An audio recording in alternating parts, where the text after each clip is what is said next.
Diploma in Credit Management. Let us continue.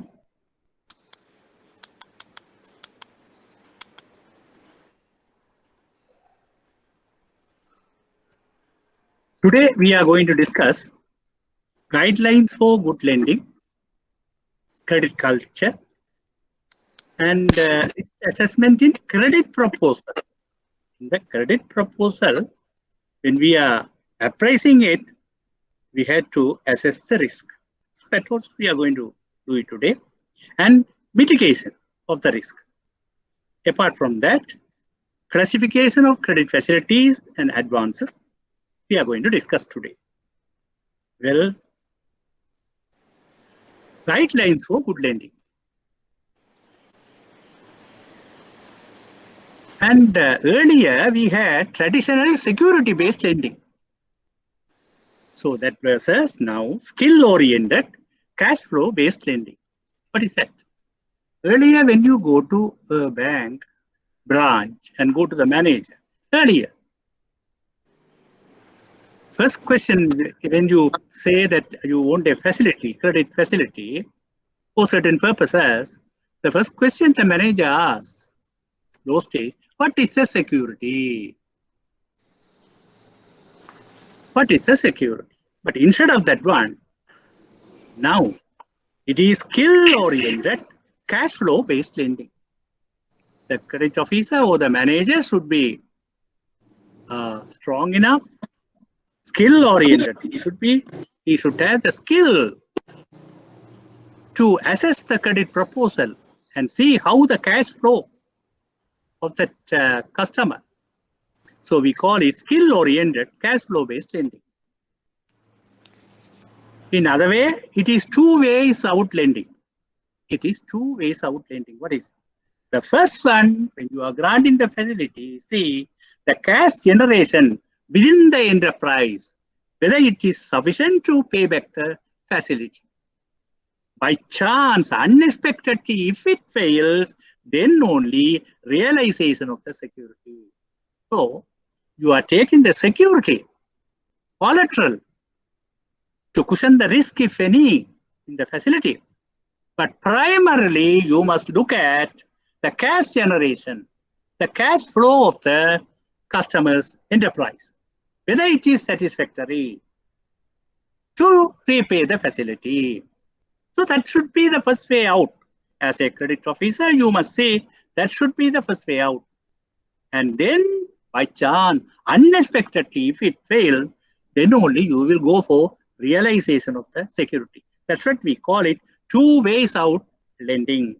So now, instead of traditional security-based lending, we are looking at skill-oriented cash flow-based lending. So you credit officers, credit managers should build up your knowledge and the skill in this aspect. Lending principles and best practices. Really, to maintain a quality lending, good quality lending, there are certain principles and best practices you have to observe. There are certain criteria. What are those? Safety, liquidity, profitability, spread, that is balanced portfolio, the purpose, then end use of the facility, need-based finance, viability-based instead of security-based, owns stake, and finally, national priority. There are 10 characteristics you must see it should be maintained in your lending. Then only it will be a quality lending we can consider. So let us go. Safety. Safety of the funds what you are lending. Major concern for the banker, you must see. What you are lending, you must ensure the safety of that fund. Ability of the banker to critically assess the borrower's capacity to repay the borrowed amounts together with the interest. That you have to see. So in the present context, this factor is very important because there are problem credit. There are problem credit. So defaulted credit, defaulted facilities, NPAs, non-performing advances. So this will really jeopardize your funds. So you have to ensure the safety of the funds what you are lending. You must see it should be recovered together with the interest within the stipulated time period. So you must ensure safety of the funds what you are lending. Then the liquidity is another aspect. Bankers' ability to get the advances liquidated expeditiously. So what you are advancing, you must see it should be recovered. Then only you can maintain the liquidity of your institution. Now, when we say liquidity, when the depositors come and ask for the deposit, you should be in a position to pay them immediately or at a short notice. That is the meaning of liquidity in the case of bank. You should be liquid all the time. When the depositors come and ask for the money, you should be able to pay them. You know, in the past, some banks crashed because they lost their liquidity. Their investment, they obtained the depositors' fund, they invested, the investment didn't come back. So they couldn't pay the depositors. So they collapsed. So you must see the liquidity of your funds. You know, financial intermediation. Customers' deposits should be paid immediately or at short notice. Financial intermediation, in the last lecture I have explained to you, depositors, you are mobilizing the fund and you are lending. So when the depositors ask for their money, you should be able to pay them immediately or at short notice. This is also very important in the present context. Problem credit, problem loan, and NPAs, non-performing advances. To reduce this problem credit and NPAs, you must, yes, have a concern for this liquidity.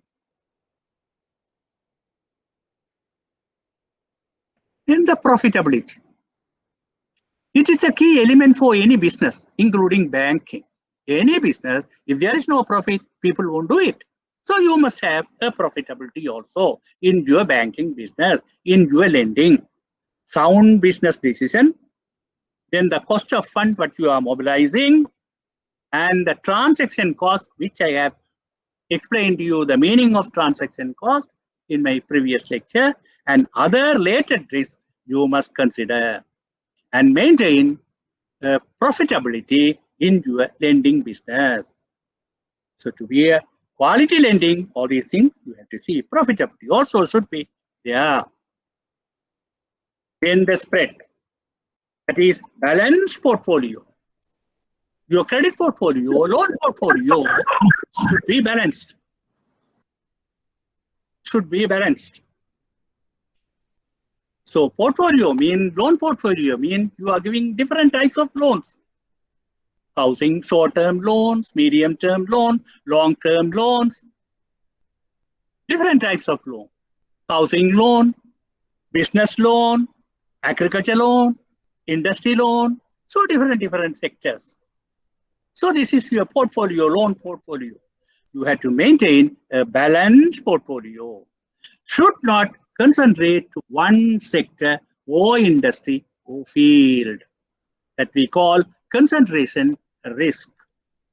Sometimes you may consider only the consumer credit, consumption credit, or you may consider mainly the housing loan.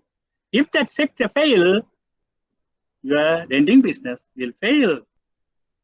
Your institution will get affected. So that's what they say. You should not keep all the eggs in one basket. If anything happened to that basket, all eggs will go. So you have to keep those eggs in different baskets. If one basket gets affected, you have other baskets of eggs. So similarly, you have to maintain a balanced portfolio in your lending. Strike a balance among short-term, medium-term, and long-term loan also. So different sectors, you must maintain, and based on the repayment, short-term, medium-term, long-term loan also, you must have a balanced portfolio.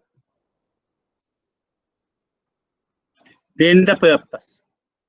Purpose also important for a good quality lending. Lending for approved purposes. That is for productive and consumption purposes, not for speculative purposes. Speculative purposes mean something like gambling. Oh, you don't know what will be the outcome. Racing, you don't know what is the outcome.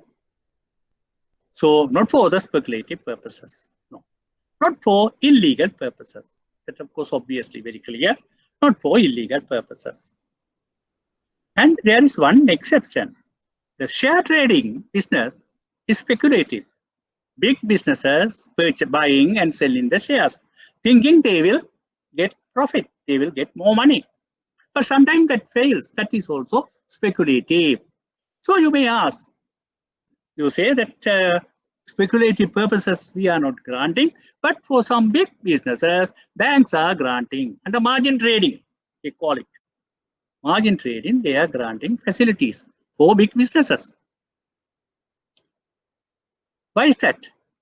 Actually, in the case of big businesses, even if they fail, if they have lost in this share trading, they have other businesses through which they can repay their loan. So this margin trading facility for the share trading, not all customers are given facilities by the bank. Only selected best customers, they have more avenues of income. So through which they can settle this facility even if it fails. That is the only thing. Apart from that, actually for margin trading, that is share trading, not everybody is granted facility. So banks should formulate its lending policy in respect of purposes. For what purposes? In their credit policy, the purposes the bank will mention. For what purposes they will grant the facility. Yes. The end use. This is also important. Sometimes some credit officers or managers, they forget about it. Bankers should ensure that the money lent has been used for the purpose for which it is granted. After appraising the facility, you are granting the facility. And you must see whether the facility is used for the purpose for which it is granted. Why is that? Because you are appraising the facility based on the purpose and you see whether that purpose will generate funds for him to repay the loan. On that basis only you are granting the facility. If he use that fund instead of that purpose for other purpose, he may not get the anticipated income. He won't be able to pay. So because of that, you must ensure when you are granting the facility, it should be used for the purpose for which granted. Just a simple example. A customer is coming for a housing loan. He says he is employed, his wife is employed, he has 2 children, but now he is staying in a rented out house. For that, monthly he pays about 30,000 rupees. And he wants a housing loan, and he and his wife has a good salaries. And if they purchase a house, they can repay because easily they can repay from their salary and they are saving their rent expenses. Okay, after everything, if it is satisfactory, you are granting. Instead of purchasing a house with that loan amount, maybe about 5 million rupees or 10 million rupees, he goes and buy a BMW or Benz car. What will happen? Can he live with his family within the car? No. He has to spend money for the car, for the maintenance, fuel and everything. Apart from that, he has to continue to pay the rent also. So in that case, he won't be able to pay back the loan, but you are granting. So when you grant the facility, you must say whether it is used for the purpose to ensure the recovery, the repayment. But there is one exemption. What is that? Actually, this was started by HSBC. We grant the facility, you use it for any purpose. They say, we grant the facility, you use it for any purpose. We don't ask you for what purpose you are using it. Yeah, that facility is personal loan, consumer credit, personal loan. After HSBC, all of the banks followed it. I have seen in the DFCC, they have put big advertisements in the offices, yes. And NDB, almost all the banks followed it.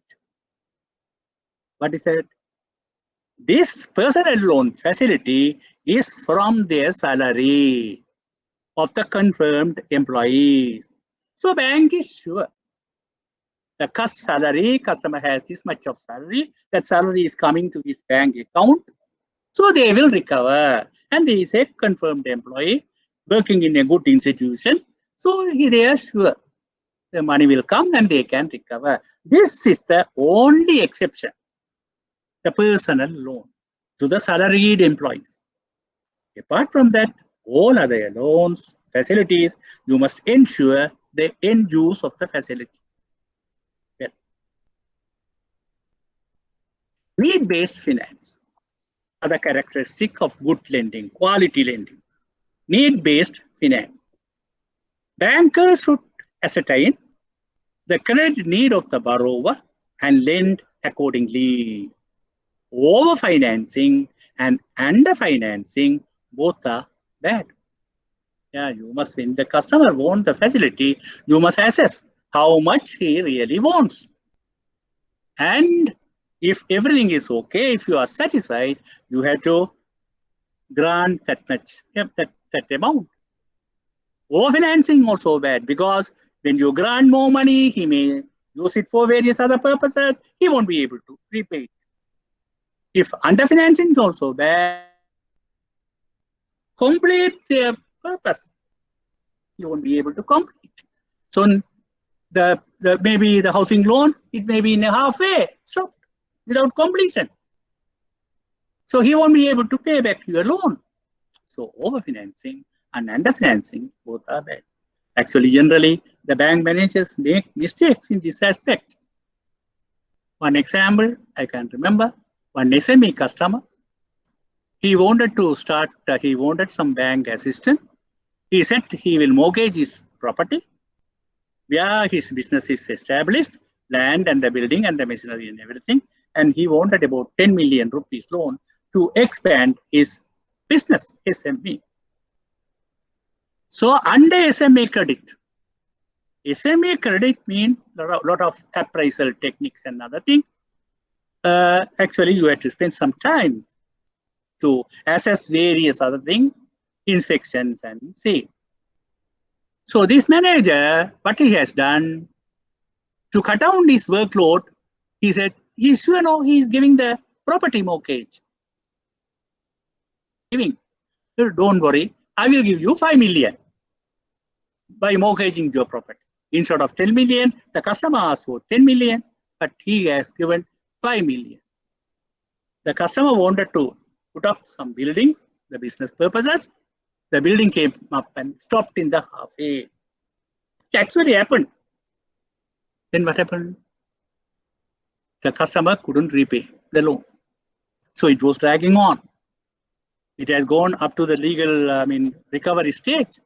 But the customer, some more or other, with this difficulty, but with the existing facilities he had done, and he repaid and redeemed the property.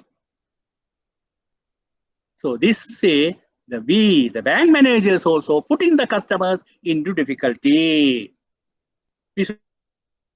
Need-based finance is very important. Liability-oriented lending versus security-oriented lending. This, of course, first we have mentioned. Advances should be granted based on the profitability of the business and the credit worthiness of the customer.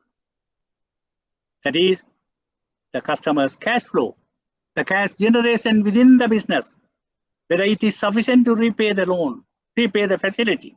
So advances should be granted based on the profitability of the business and the creditworthiness of the customer. Security is only an insurance. Security is only an insurance to cover the risk, if any. It should be a second way out. The first way out is the cash flow, cash generation. Security only acts as a psychological support to the banker and the pressure on the borrower. The banker will be satisfied. Banker will be satisfied. I have taken security only acts as a psychological support to the banker and the pressure of the borrower. Pressure on the borrower. So the banker, the bank manager will be satisfied. I have taken a good security. So no problem. Your psychological satisfaction he will get. And on the other hand, the customer, I have given my valuable property as a security. So I must work hard and pay the loan and get the property back. So pressure on the borrower. That is the thing. So you must see viability-oriented lending rather than security. You must take the security. But before that, you must see whether the enterprise, the business is viable, generates sufficient funds, cash flow is satisfactory to repay the facility. Own stake. The own stake. Borrower should have a reasonable financial contribution in the business venture. Yes. So in the business, the borrower should not expect 100% finance from the lending institution. He also should have his own stake in the business.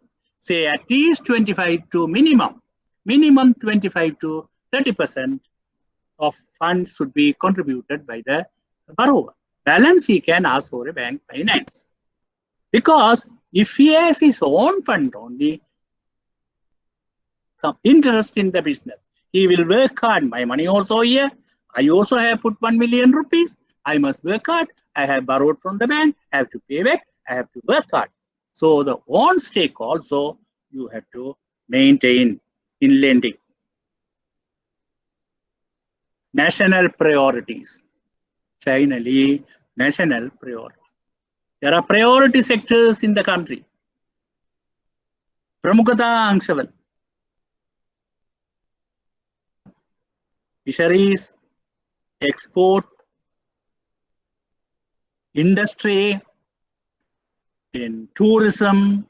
So these are the priority sectors. So you must these priority sectors also. Actually now the central bank has given direction to the commercial banks, certain percentage to be granted for these purposes. Out of the total lending portfolio, certain purposes should be granted for these priority sectors like agriculture, industry, tourism, fisheries, housing. Even in America, the direction is there for the commercial bank. Certain percentage should be given for the housing development. Even in America, such a capitalist country. So we must see as the bankers, we must consider the national priorities also. So these are the characteristics of quality lending. I hope you all understand what it is in your lending or banking life. You will adapt. We will follow these quality lending principles. Now, lending proposition. The specific lending or borrowing proposition should come from the customer. Yeah, actually, what the customer must come and tell, I need this facility for this purpose. So it should come from the customer. Now, sometimes the bank manager to satisfy the target given to him, he may ask the customers, maybe known to him, take this loan, take this loan, take this. No. Actually, we can do cross-selling. That is a sort of marketing, cross-selling. When the customer comes, even in relationship banking, I have told you earlier, relationship bank, when the customer comes, we must talk to him. We must establish a long-standing relationship with him by doing cross our credit facilities, the deposit facilities, various other facilities. Yes, that is cross-selling. You can do cross-selling, but you should not insist the customer to take this loan. That request should come from the customer himself. The specific lending or borrowing proposition should come from the customer. When a customer wants to borrow, the banker must reach a decision about whether to respond favorably or not. Banker should decide whether the proposition is acceptable as it is, acceptable with some changes, or not acceptable. So when the customer comes and asks for the facility, you have to decide. Correct decision effectiveness, but I have explained to you earlier. Correct decision. Whether to accept this. Customer comes and asks for 10 million rupees housing loan. Okay, you have studied and everything, his income, his past history, his credit behavior, all those things. And if you are satisfied, okay, acceptable as it is. Or his income may be not sufficient to pay back the loan amount 10 million to repay. But other things are okay. So then you can suggest to him, your salary and other income is not sufficient to pay back this 10 million rupees loan. You can go up to say about 7 million. So why don't you, your house, just structure it something smaller than what you have done, what you have planned. You can, if you are acceptable, I can give you for 7 million instead of 10 million. Acceptable with some changes. Or if he doesn't have any repayment capacity, not acceptable, decide immediately. Quick decision you have to. But make a quick decision. Borrowing proposition. Okay. On the banker side, he has to make a quick decision. When a customer comes and asks for the facility, analyzing and everything, yes, whether accept as it is or with some changes, or no, sorry, not accept. The customer must make clear to the banker to decide quickly. The customer must make clear to the bank manager. He must make his request very clear. What is the amount he needs? For what purpose? So within what period he can repay it? What is the source of income for him to repay? So the customer should do some work at home. I want this much of money for this purpose. How can I repay it? What is the source of income I have to repay? And within what period I can repay this facility? He must come and tell. But sometimes it doesn't happening. It doesn't happen. In the front office, they may receive the customers. The customer may would have seen some advertisement. The banks are putting advertisement in the papers. We are granting this one, this interest rate, that one, this one, everything. So he come and ask, can I borrow? Yes, yes. For what? How much you want? The manager or the credit officer asks the customer, how much I can borrow? Yes, no clear plan. How much I can borrow? Okay. Now the credit officer is upset. For what purpose you want the facility? For what purpose I can borrow? It goes on like that. So sometimes the customer is coming without a clear plan or clear understanding. Just the bank is granting the facility, I will take it. No, it should not be. You must advise the customer. You must go home and plan it, how much you want, what is the purpose, within what period you can repay, what is the source of income you have to repay. You must educate the customer. You must educate the customer. Then the work will be easy to you. This is also part of the relationship banking. So, borrowing proposition. Bankers' responsibility. That is, bank managers' responsibility. Bank is doing a business. It should sustain its business operations. Yes. Bank is a business organization. It's not a social organization. It is a business organization. We are doing business. So it must have the profit and it should sustain its business operation, maintain this business operation continuously. Bank should safeguard its fund and make a reasonable profit to sustain its lending operation. So the bank manager should safeguard the bank funds and make a reasonable profit. The bankers to ensure as far as possible that the borrower will repay the debt in full with interest within the scheduled time. When the manager granting the facility, he must satisfy himself. He must ensure himself have done all the analysis and everything and granting this facility will be repaid within the stipulated time with the interest. He must have that confidence.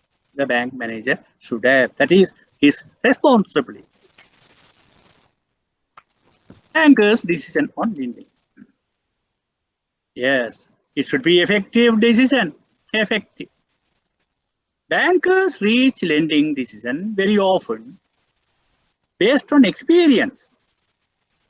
Yeah, certain feeling that the loan will be repaid in full. We call it intuition. Gut feeling, mother term. Intuition. So, bankers reach lending decision very often based on experience, their past experience based on that one, but doing the systematic way, all the analysis and everything, and finally he will get that decision. Experience, through his experience.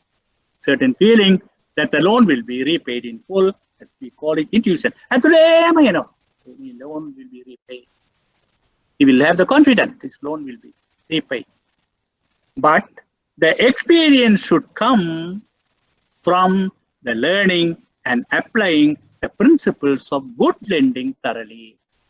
Sometimes, I don't know whether you have heard, some managers, even those days I have heard some managers. එයාගේ මූණ බලනකොටම එයා ණය ගෙවන්නේ නැහැ. ඒ නිසා මෙයාට මම ණය දෙන්නේ නැහැ. It is not the මූණ බලලා නෙවෙයි. The experience is not by looking at the face. The experience should come from learning and applying the principles of good lending thoroughly. How is that? Maybe your first loan when you are a manager or the credit officer, and the customer comes and maybe your first loan, it may take about 3 or 4 months, yes. Now, because the first loan you are handling, you are studying very carefully everything and pricing. It may be maybe 4 loans. If you are satisfied, then you are granting the facility. Now you have some experience. Now your second loan, yes, you may take about 3 months. You are studying, applying your knowledge and everything, analyzing, satisfied. If you are satisfied, and if you are not satisfied, you are rejecting. That also happens. But you have some experience now. Your third loan, you can do it in 2 months. Your fourth loan, you can do it in 1 month. Your fifth loan, maybe 2 weeks. Now, because you have gained experience by studying and applying lending, bank lending experience. By applying your principles of good lending, you are gaining experience. Now, thereafter, you may do it. You can analyze and you can grant the facility maybe in 1 week. The way the customer come, the way the customer sit in front of you, the way the customer answer your questions, how his reaction, Based on that one, through your experience, you are deciding. Plus, analyzing the facility by talking to the customer, questioning and everything, you have developed your skill. And then and there you can decide. That should be the experience you must gain. That should be the experience, not by looking at the face. So once again, the experience should come from learning and applying the principles of good lending thoroughly. Okay, I hope now you all will understand the importance of decision making in lending. So you must develop your experience. You must study lending practices, good lending practices. You must study and you must learn, apply in your bank lending life. Thereby you must gain experience. Okay. Now we go to the next another important thing, culture, Sanskriti, culture. The meaning of culture is generally, first we look at what is the meaning of culture generally. Generally, what is the meaning of culture? The sum of attitudes, ideas, customs, beliefs, values, and social behavior of a particular people or society that distinguishes from the others. So all society or type of people, they have their attitudes, ideas, customs, beliefs, values, and social behavior they have. So now we have Sri Lanka. We have our culture. We have our attitudes, ideas, customs, beliefs, values, social behavior we have. Similarly, the Indians have their culture, Western culture. So these cultures obviously differ. There may be some similarity between Indian and Sri Lankan culture, but there will be differences also. Obviously, there will be more difference between the Western culture or the American culture and the Sri Lankan culture. So this is culture, basically. So all group of people, they have their culture. All countries, they have their culture. It is transmitted from one generation to other through images,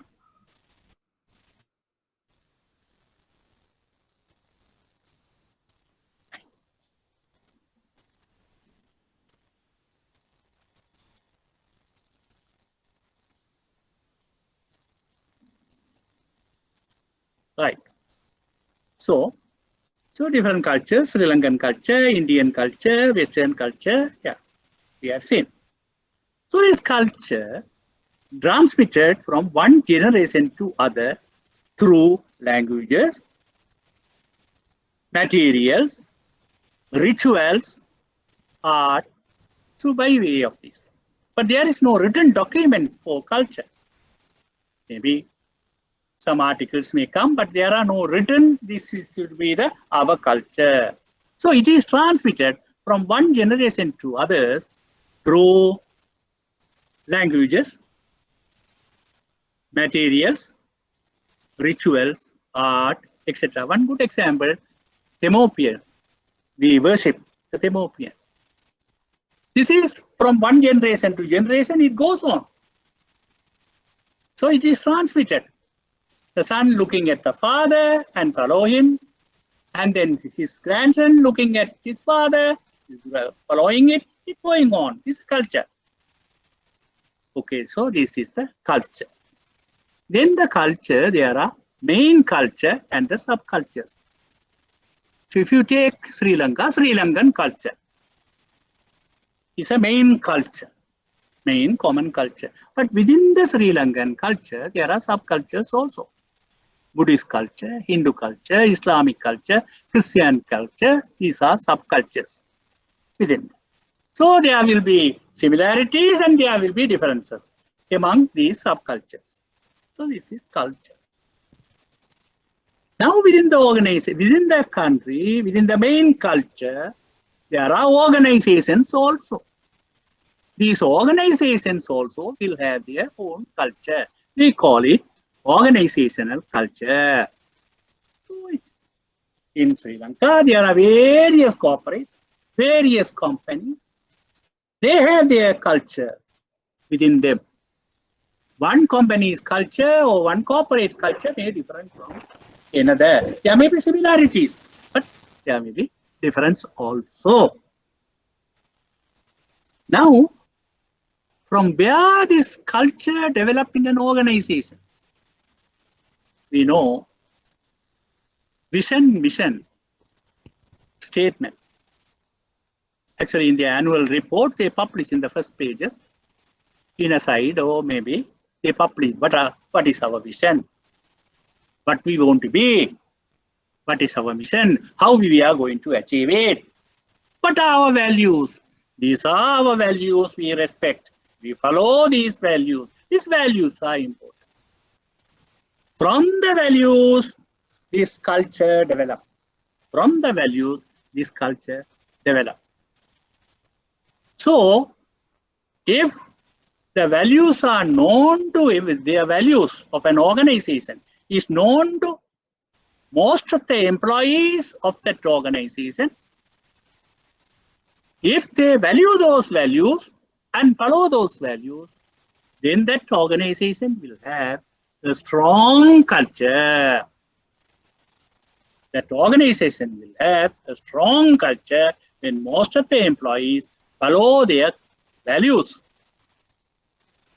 If most of the employees do not know their values, if they do not follow their values, then that organization will have a weak culture. The organization which are having a strong culture will do very well. On the other side, the organization, they have very weak culture, they won't perform much. And who is responsible for this culture, organizational culture? It should come from top down, from the top management, that culture. Sometimes, if the top management is not inefficient, sometimes the culture may go from down, bottom-up culture. Obviously, that will be a weak culture. So, organizations should develop a strong culture. Now we come to the credit culture. So, this is coming from there, the credit culture.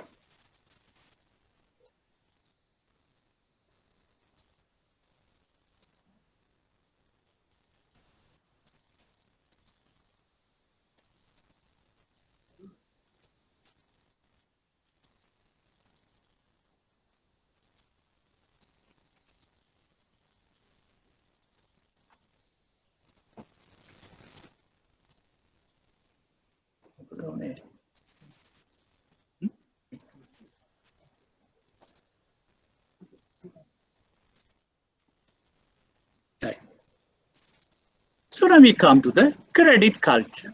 This is a organizational culture of a credit institution, financial institution. Financial institution. So what is credit culture?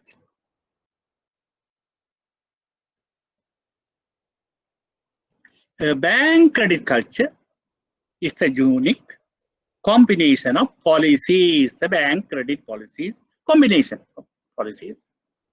And how do they practice? Practices. Through the practices, how they get the experience and management attitudes that defines the lending environment and determines lending behavior acceptable to the bank. Ultimately, the lending behavior of the institution should be strong. More broadly, credit culture is the system of behavior, beliefs, philosophy, thoughts, style, and expression relating to the management of the credit function. This is the credit culture. Actually, its importance was emphasized under Basel II. Now it is Basel III. We will learn about Basel. There will be a separate lecture and a separate module. This is very important sector you will learn. So under Basel II, the importance of credit culture is emphasized. The banks should develop their credit culture. It is emphasized.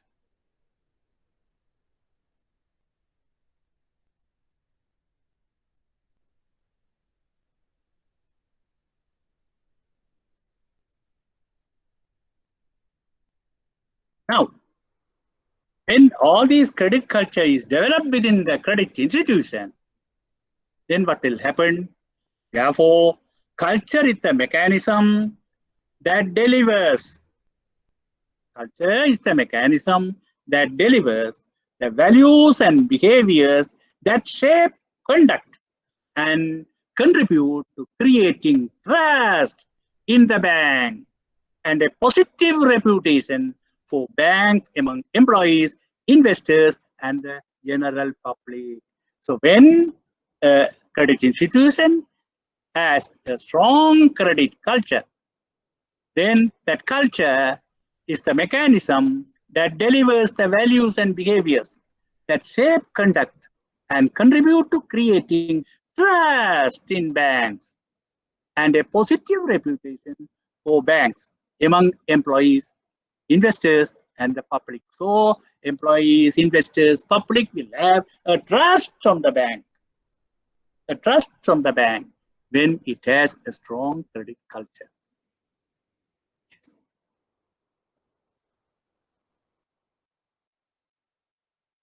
Okay, so we have seen the credit culture also. Most important things we have seen up to now.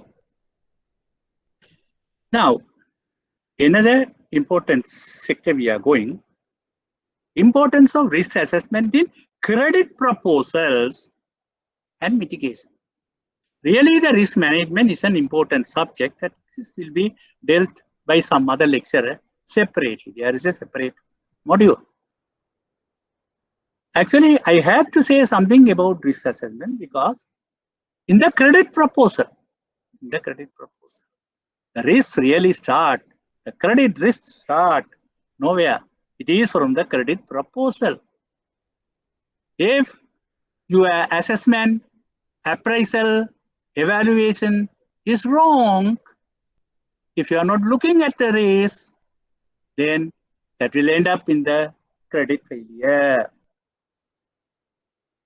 Default of the credit, the particular credit. So that's what importance of risk assessment in credit proposals and mitigation. Credit proposal, importance. So there will be a separate lecturer, there's a separate module for the risk management. The overall risk. You may remember in the last lecture, in the asset and liability management, I have mentioned certain risk, interest rate risk, credit risk, maturity risk, then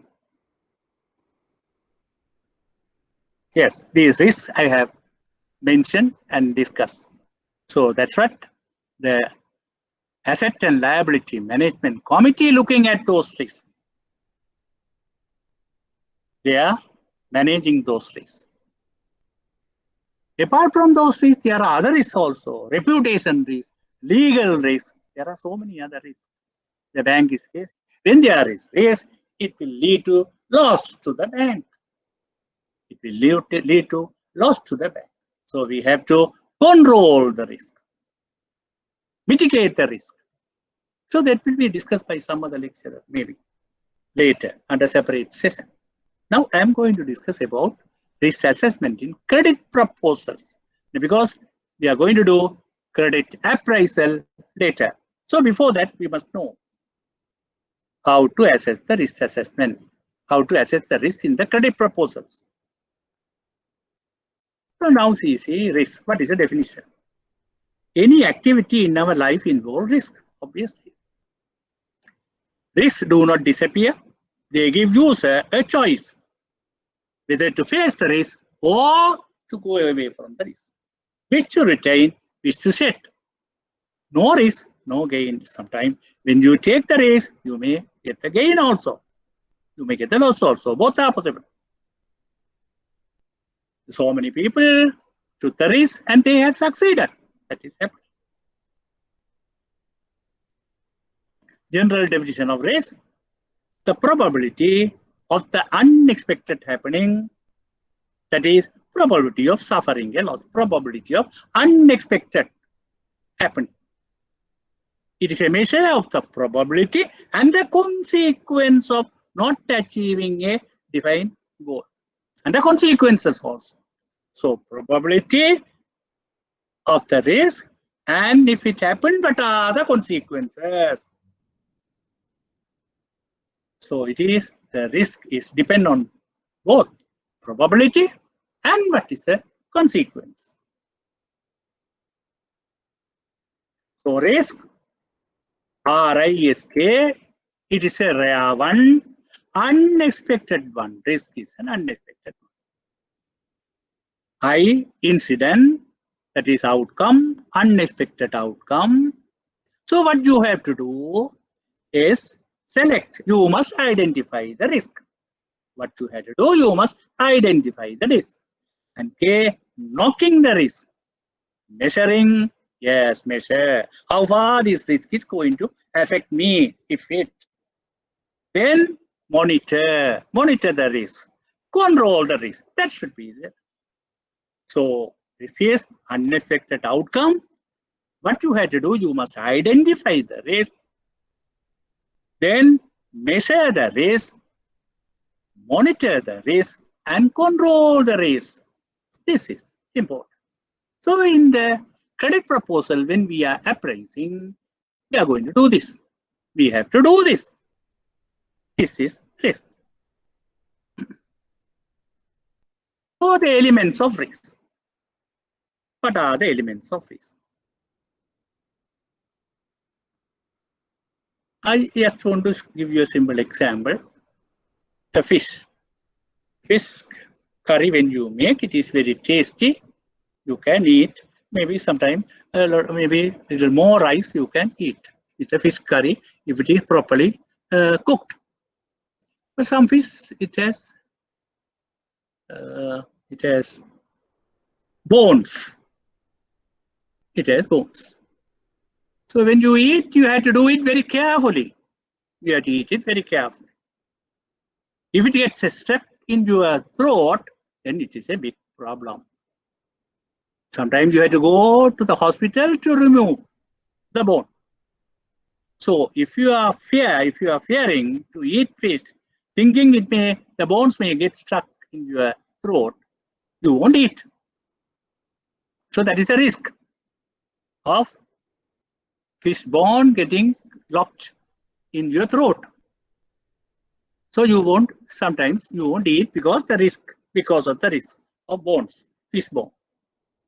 But what you can do, you can peacefully remove the bones, put it aside, and carefully when you eat, you can taste the good food. So this is managing the risk in the case of fish, eating fish. So similarly, in the case of banking, granting a loan, there is a risk of default, obviously. When you are granting the loan, there is a risk of default. So if our manager and credit officers are fearful, when we grant the facility, it may default. Then if they don't grant the facility, what will happen? No business. We have to close down. So our business, the lending, we have to grant the facilities. We have to. So we must see what are the risks in it. We must identify the risks. Measure the risks when we are granting the facility. Then we must take measures to control, monitor, control the risk. That is an important thing. So if obviously there is a risk of default, there is a risk of default when we are granting. So we must see if we are fearful, if we are afraid of granting the loan, then we won't be able to do the lending business. So this is an important thing you must consider. So the risk, identifying the risk in lending, measure the risk in lending, then monitor the risk in lending, controlling the risk in lending. Then we will be successful. We can recover the funds that we are granting. Right. Elements of risk. Cause of the risk. We call it risk factors. So certain thing will cause the risk of default, maybe. Something or lack of something can induce a risky situation. We call it source of the risk. Hazard. There is another term, hazard or risk factors, cause of the risk. Then this is risk, cause of the risk. The preventing or reducing the risk. How can we prevent or reduce the risk? We can provide safeguards.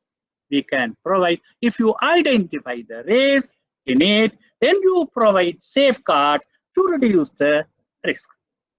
So the risk is a function and safeguard the hazard, that is risk factors, and the safeguard what you are providing. If your safeguards are very good, the risk is minimal. So this you must keep it in your mind. Now for the risk factors and the safeguards, I can give you some example. When you go with your vehicle to pump some petrol to the petrol station, there are big boards you can see. Do not use mobile phone, switch off the engine. Yes, do not smoke. These things are there. Do not smoke, stop the engine, do not use your mobile phone. These three things are the risk factors. They can cause the fire. Engine, it may be heated, the heat. Now because in a petrol station, petrol vapor will be there. They are pumping, so petrol is easily vaporizing. So the vapor will be there.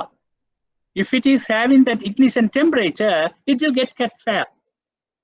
So if you smoke, yes, there may be fire hazard. If the mobile phone, the battery emits heat, sometimes, most of the time, that can cause a fire hazard. Engine, heat, that can cause fire hazard. So to prevent this fire hazard, this is a safeguard. They say, put the advertisement, all these things. Do not smoke, stop the engine, do not use mobile phone. So risk factors, controlling the risk factor. Similarly, when you ride on a motorcycle, you have to wear the helmet. This is a safeguard. Even by accident, if anything happened, your brain is a very soft tissue, delicate tissue. So if you have the helmet, it will prevent your brain is getting damaged. So it's a safeguard. The risk of accident, safeguard is a helmet. Similarly, the seat belt while you are driving a vehicle, these are safeguards. So in our life, the risk is there and there are safeguards also.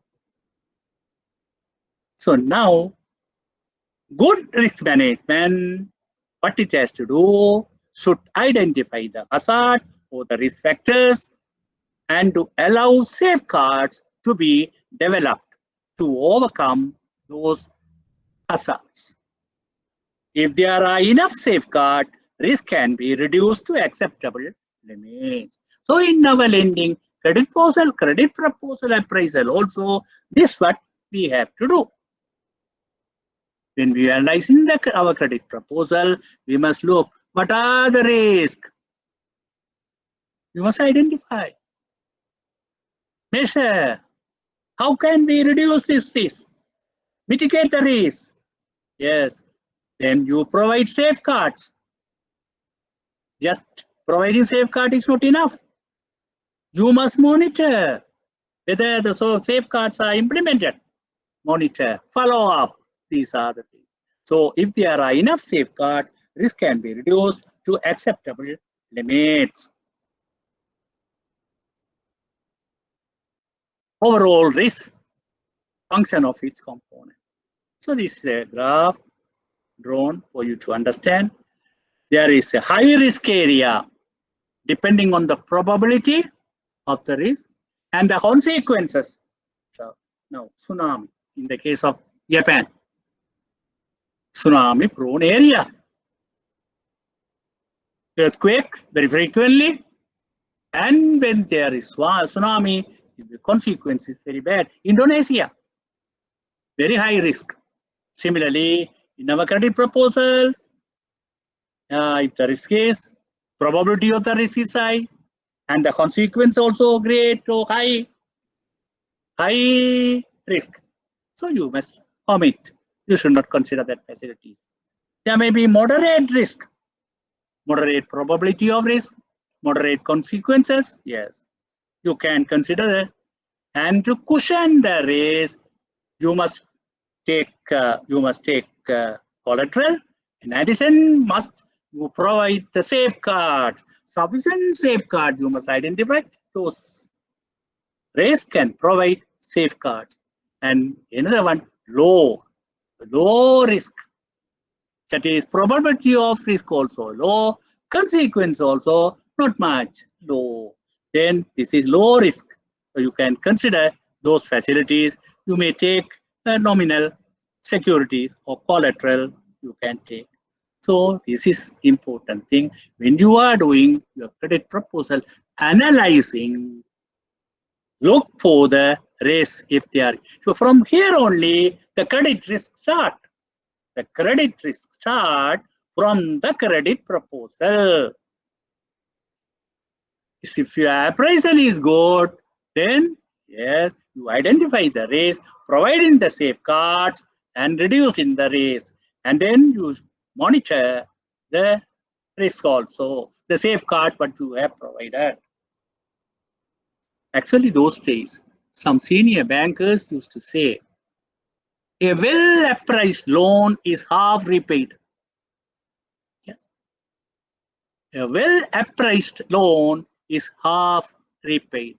So when you do your loan appraisal very correctly, effectively, and then you can be sure half that time itself half is repaid. The balance half only you have to follow it up. Those very senior bankers used to say. Right. So there are two words we are talking: credit worthiness and credit risk.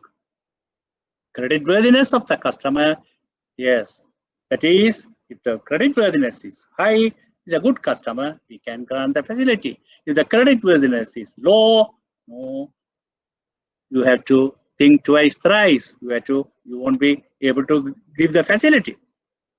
So now, if the credit risk is low, in this one, you can see from left side is going to the right side, the credit risk, left side it is low, the right side it is high.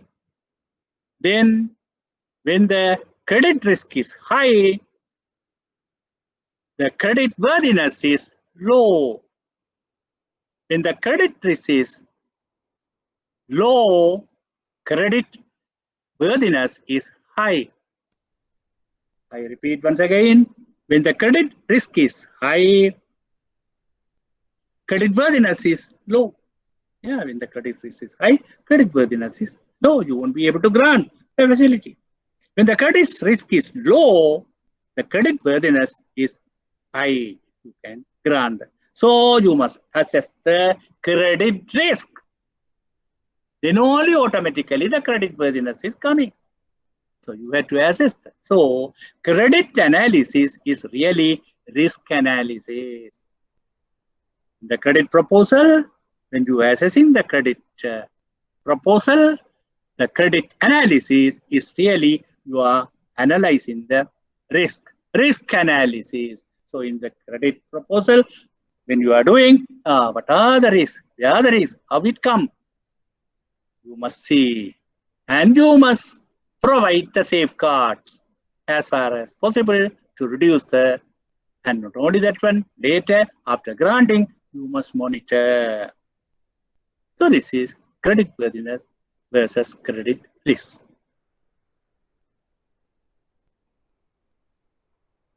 Management of credit risk. So assessment of credit risk. In the credit proposal, when you are appraising, you must assess the credit risk. That is identifying the hazard and what are the safeguards you are going to provide. And mitigation or reduction of the credit risk. So you have to reduce the hazard. If you want to mitigate the risk, you must reduce the hazard. Increase in the safeguards. So you have identified the hazard, so try to reduce the hazard. Put as condition to the customer. This is going to be a risk, you must reduce it. Like that way. You have to remove it. You have to provide this. The conditions. Reducing the hazard in the credit proposal, increasing the safeguard, and cushioning the risk through collateral. If you think there are any balance risk, yes, cushion the risk through collateral. Apart from that, after this, there also you have to, yes, that is effectiveness, efficiency, controlling and monitoring of credit risk. The first part, effectiveness, and then efficiency. When the loan is going on, controlling and monitoring the credit risk. Follow up and supervision, important.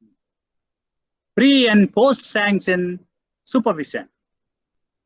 Before granting the loan and after granting the loan, the supervision, follow up, depending on the risk. Especially in the case of SMEs, the risk is there. Risk is really high, but we have to help them. So as far as possible, we reduce the hazard. Risk sectors we are reducing, reduce the hazard, increasing the safeguard, and follow up. We should not stop with that one. And follow up is important. Follow up, monitoring, supervision, pre and post sanction supervision. So this is follow up. Apart from that, periodical calling reports, their management reports, financial reports, financial position reports, periodically we can. And even we can attend meetings, their board meeting or their management meeting, as a bank representative can attend and see what is happening. If you think the risk is high in the credit proposal, when you are appraising, so all these things you can put it as a condition. So after granting the facility, you must see whether these conditions are followed up. Sometimes one officer appraise and he recommends, give the conditions, it will pass on to another department. The conditions may be forgotten. No follow-up, no, then the facility will fail. Default. You should not allow for it. When a condition is put, the condition is put because of the risk situation in the credit proposal. Because of the risk situation, the condition is put. So that should be implemented. And you must see whether it is implemented. Yes, inspections and management of credit portfolio, that is at the branch level, managing the credit portfolios, looking what area, what are the sectors, where the defaulted facilities more, what happened, yes, management. The NPA management. So this is the management of credit risk. So really the credit risk start from the credit proposal itself, obviously. Credit proposal itself. Keep it in your mind, a well-appraised loan is half repaid.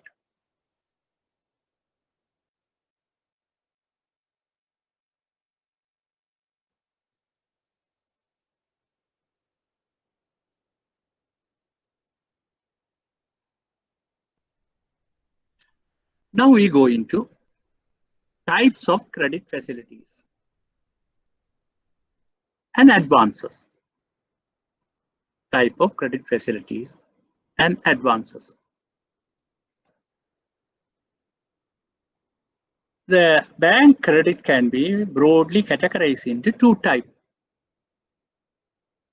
Direct advances for facilities and other one, indirect advances or facilities. Direct advances or indirect advances. So what is the meaning of direct advances? It is fund-based and interest income. The fund is going from the bank to the customer. When we say direct advances, fund is going from the bank to the customer. So, since the cash is going from the bank to the customer, bank charge interest. So, it is interest income. Fund-based and interest income, the direct advances or direct facilities. Since the fund is moving from the bank to the customer, it affects bank liquidity or the cash flow of the lending institution when the facility is granted. Since the fund is going from the bank to the customer, so bank liquidity will be affected by that amount, or the cash flow will be reduced by that amount of the lending institution when the facility is granted. When the facility is granted. So these are direct advances. And there is another type of facilities or advances, we call it indirect advances or facilities. These are non-fund based. Fund is not going from the lending institution to the customer. Fund is not going from the lending institution to the customer. So since the fund is not going to the customer from the bank, bank can't charge any interest. So no interest income. Instead of interest, the bank is providing a service. So the bank is charging a fee. A fee, sometimes it may be a commission or anything. Bank is charging a fee. So we call it fee-based income. So it is indirect advances or facilities, non-fund based and fee-based income. So now the first one, direct advances. Fund is going from the bank to the customer. So those are assets. So it will be shown in the balance sheet of the bank. So the direct advances are shown in the balance sheet of the bank as assets. The indirect advances, since the fund is not going, so it won't be shown in the balance sheet. We call it off balance sheet item. Off balance sheet item. In the balance sheet, it is not, but it is mentioned as a note. As a note, this facility amounting this much has been granted in the balance sheet. So it is not shown as an asset. That non-fund based advances not shown in the balance sheet of the bank. We call it contingent liability. Contingent liability. It is non-fund based contingent liability. We see what is it. Now, since the fund is not going from the bank, it is do not affect liquidity, obviously. Fund is not going from the bank to the customer, so it won't affect the liquidity of the bank or the cash flow of the bank, lending institution at the time of granting. At the time of granting, these non-fund based facilities not affect the liquidity or cash flow of the bank. But maybe later, if anything happens, maybe later it may affect. At the time of granting, it won't affect. the contingent liability. This is. We see what is it. So now we have seen there are two types of advances: direct advances for facilities and indirect advances for facilities. Direct advances. Direct advances. Examples: funds are moving from the bank to the customer. Loans, overdrafts, line of credit. The cash credit, this is an Indian term for the overdraft. They call it for the business overdraft, they call it cash credit. Cash credit. Then bill discounting, bill purchasing, bill discounting. Then revolving credit, that is credit cards. Credit card facility is a revolving credit provided to the customer. Customer is using the credit and then he credit the money to this account. Again, he is using it. It is revolving credit cards. All these are direct advances. So we now look at it. Loans. What are loans? Granted on application after careful credit evaluation. After doing a careful credit evaluation, you are granting, but it has to be granted on application. The customer application. After careful credit evaluation, you are granting the facility. That is a loan. There is a loan limit. So the manager may approve 2 million or 5 million limit loan. He may approve. So there will be a loan limit for the loan. So these are the features of the loan I am telling you. When you say loan, what are the basic features of the loan? Then terms and conditions and covenants. Covenants also conditions. So in the loan, there will be terms and conditions. There will be terms and conditions and covenant based on the risk. The conditions will be there. Conditions covenant will be based on the risk. Will be there. Generally secured. Loans are generally secured. We call collateral. Based on the risk evaluation, there are generally secured collateral. And if with immovable assets,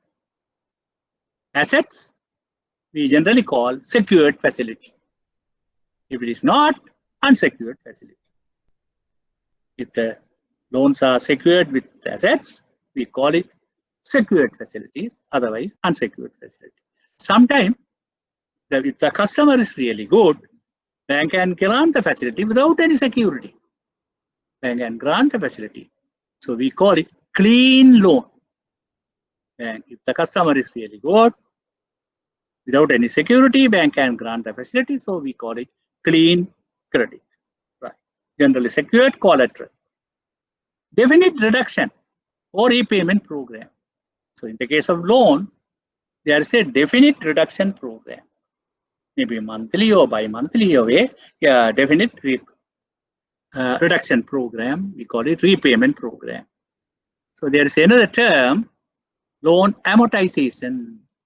Generally, in the international agencies use this term, loan amortization. That is loan repayment. When some international organization like World Bank or IMF grant the loan facility to our country, so the repayment is a loan amortization. So these loans are called installment credit. Since the loan is repaid in installment, there is another term, installment credit. These are loans. Then the overdraft is another direct advances. Direct credit or advances, overdrafts. So there are most importantly two types of overdrafts: permanent or temporary overdrafts allowed in the current accounts. So this is facility is available for current account holders of commercial banks. So commercial bank only can provide the current account facility. So this facility, overdraft facility, is allowed in the current accounts. Granted on application after careful evaluation. This also overdraft also, whether it is permanent or temporary overdraft, granted on application after careful evaluation. There will be an OD limit, overdraft limit. So the manager mark a limit for the OD. Yes, he will mark. Shall be documents. OD limit is marked. And the balance fluctuates within the limit.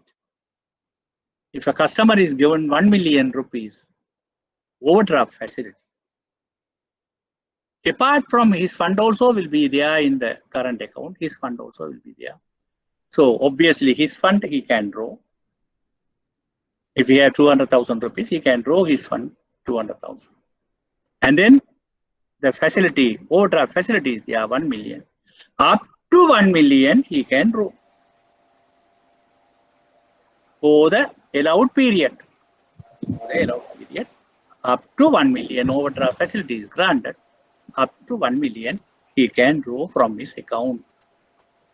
Then when he put the money, so overdraft will be, yes, the balance will fluctuate.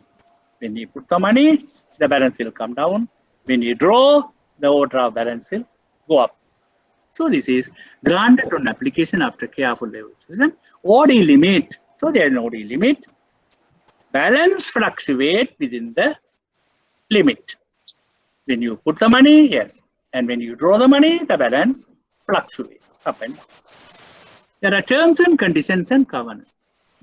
Like loans, for the overdrafts also, there are terms, there are conditions, and there are covenants. Will be there. Generally secured. Generally secured. That is, you will take collateral. Collateral. POD, that is permanent overdraft. Permanent overdraft. This is also important facility. Generally to meet working capital requirements. Yes, for the business people, when the permanent overdraft is given, generally for the working capital requirement. Really the working capital also an investment in the business. Like the fixed asset investment, fixed assets, that is fixed capital investment to purchase the fixed asset. Working capital is also lifelong investment as far as that business is going, as far as this business is going, the working capital investment will be there. So it's a permanent investment, working capital. So to meet that, a permanent overdraft can be given. Generally, the permanent overdrafts are, but there may be some exception. Sometimes some customer can keep his fixed deposit as a security with the bank, can get a permanent overdraft facility for his personal use. That is separate, different. As for the business customers, the permanent overdrafts are given mainly for the working capital requirement, PO. Generally to meet working capital requirements. With or without definite repayment program. Yes. This permanent overdraft can be given with repayment program. Yes. So 5 million is given as a working capital for the working capital purpose to a business. Then there is a repayment schedule. First year, 1 million will be reduced. So the limit will come to 4 million. Second year, another 1 million will be reduced. So limit will come to 3 million. It goes on like then 2 million, 1 million, then 0. So repayment period is given for the permanent overdraft for the business customers depending on the cash flows. At the time they decide, at the appraisal time, they Yes, they decide. So with repayment. Sometime without the repayment. That is, as long as the business is going on, the working capital. To meet the working capital, this permanent overdraft facility is granted. So this will be revolved. The current account will be revolved with this permanent overdraft facility. But in that case, it will be reviewed periodically. Overdraft facility will be reviewed periodically. Now we must look at what is the meaning of reviewing. What is the meaning of reviewing? Not only this facility, various other facilities, even loans and loans, periodically it should be reviewed. That's a central bank requirement. The loan facilities should be reviewed to avoid loan default. Reviewed. What is the review? So, objective of the reviewing, whether we can allow this facility to continue. So like as what we had done is the first, at the time of granting, looking at it, yes, whether we can allow. So you have to do various analysis, everything you have to do. What you had done at the time, similarly, you had to analyze and see whether you can allow this facility to continue review. If everything is satisfactory, you can allow it. If it is not satisfactory, then again, yes, you have to take certain action. So reviewed periodically. Then the another OD facility, TOD, that is temporary overdraft facility. These are short term. To be settled within specified period. Generally, 3 months period. Temporary overdraft, generally granted maximum 3 months period. So some overdrafts may be 1 month, 2 months, yes. These are generally high risk advances. Generally, the bank is granting without taking any security. Sometimes they take some guarantors. So high risk advances. Customers take overdraft and sometimes they don't pay also. Bank managers have to go after them. So this is temporary overdraft facility. Then there is another casual overdraft. These are not in, but in the banking circle, they used to say casual overdraft. What is this casual overdraft? A customer, good customer, is maintaining a good dealing with the bank. Bank manager is, customer is known to the bank manager, a good customer. So one day his check has come to the bank, but insufficient funds. Insufficient funds in the account. So what the manager has to do, manager has to return the check. But by returning, he is hurting that customer. He is a good customer, maintain good. So what the bank manager say, he allow her overdraft and pass the check. So this one, without the request of the, generally the POD or the TOD, with the request of the customer, the bank is granting. With the request of the customer, the bank is granting POD or TOD. But this one, the customer is not requested by the manager, pass the check by granting that facility. Then he telephoned the customer and say, look here, your check has come here, insufficient fund. Anyway, I have passed the check. Or even sometime before pass the check, he may give a call and ask the customer, there's a check like that, what can I do? Then this type of overdrafts are called casual overdrafts. This type of overdrafts are called casual overdrafts.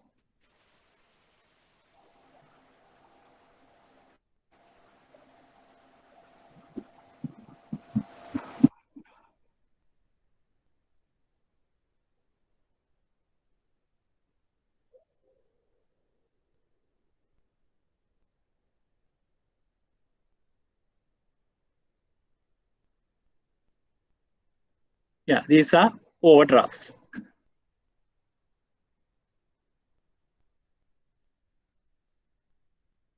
That is a casual overdraft.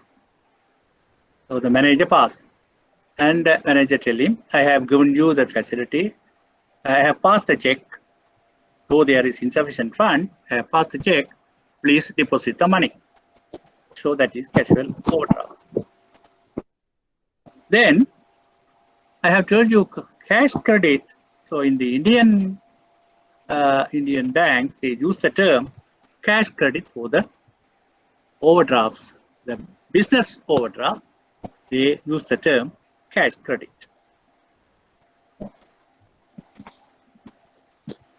Now there is another direct credit facility. Direct credit of facility. Bill discounting. Bill discount. Under that one, check purchasing or discounting. Check purchasing or discounting. What is this? Check purchasing or discounting. Now, I have been given a check by a friend of mine, maybe for 500,000 rupees. A People's Bank check, maybe Matara People's Bank check he has given. Today's date, now it is today's date. If I deposit that check in my account in Colombo, in a bank, commercial bank, I will get the money only tomorrow. Yeah, maybe evening. But I need the money today. So what I can do, I can go to my bank, I can go to the manager. Look here, this is the check given to me by so and so for 500,000 rupees, Matara People's Bank check. I want the cash. Could you please purchase the check? If I am a good customer of the bank, if I am known to the manager, if I am a good customer of the bank manager can purchase this check. That is, purchasing check and can give me immediate credit for that amount to my account. If it is 500,000 rupees check, then he will tell me, okay, please fill the deposit slip and make a request to purchase this check. So I will fill that deposit slip and write kindly purchase this check and give. Then the manager will give me the immediate credit of 500,000 and charge a commission. The commission is maybe equal to the interest rate applicable at the time for that number of days. He will charge as a commission, check purchasing commission. He will charge from me. And then he will send the check for the clearance. And when the check is passed, cleared, and my account, he will recover from my account that amount. He will recover. This is check purchasing. But if the check is post-dated, now this check purchasing, almost all commercial banks are doing in Sri Lanka. Check purchasing, the risk is low. So almost all banks are doing in Sri Lanka. If the check is post-dated, maybe dated after 5 days, then I need the money today. So I approach my manager and say, if that bank is accepting that, okay, he will accept the check. Similarly, he want me to write and give and everything. I will fill the slip and write yes. Then bank manager give me that credit to my account and charge the commission almost equal to the interest rate applicable for the number of days. Charge. And then he will send it for clearing on the appropriate date. And if the check is passed, that money will be recovered by the bank. So if in both cases, if the check is returned, then the manager will immediately inform me to deposit the money, which I have to do it. So this is check purchasing and check discounting. And this check discounting, not all commercial banks are doing. Only certain banks are doing for the business customers. Check discounting, not all banks are doing. Only certain banks are doing for their business customers. So this is check purchasing and discount. Now the bill discounting and bill financing. This is very important area in the international banking, import and export businesses. This bills discounting is an important item. It is financing post-sale operations. Financing post-sale. So this is after sales financing operation. This is bill discounting or bill financing. So in the international trade bills, in the international business, under letter of credit and under documentary collection, these bills are purchased. These bills are discounting or finance. Actually, you will get a very clear understanding after doing your international module, where you will learn about letter of credit and documentary credit. You will learn under your international module. But anyway, just now I tell you, there is an importer and the exporter. So importer want to import certain item and the exporter agree to send that item. So this can be done through either a letter of credit, where the importer's bank is promising the exporter's bank, you send the item, we will pay you. We will pay you. So you will learn more later. So that is importer's bank, depending on the importer, his customer, they're promising the exporter. Exporter's bank, you send this item, we will pay you. Okay. After exporting, the exporter, exporting through the ship or aeroplane, the exporter collect the shipping document. We call it shipping document. The shipping document, it has airway bill or bill of lading. If it is by ship, bill of lading. If it is by aeroplane, airway bill. These are shipping documents. The exporter will collect all these things, shipping document. And then origin, country of origin. And then invoice, commercial invoice.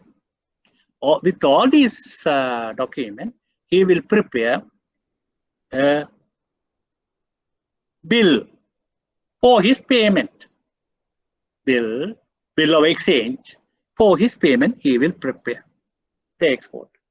And this is done through the banks, exporter's bank and the importer's bank. So he will go to his bank and hand over the shipping document together with the bill of exchange for the payment of goods he has shipped.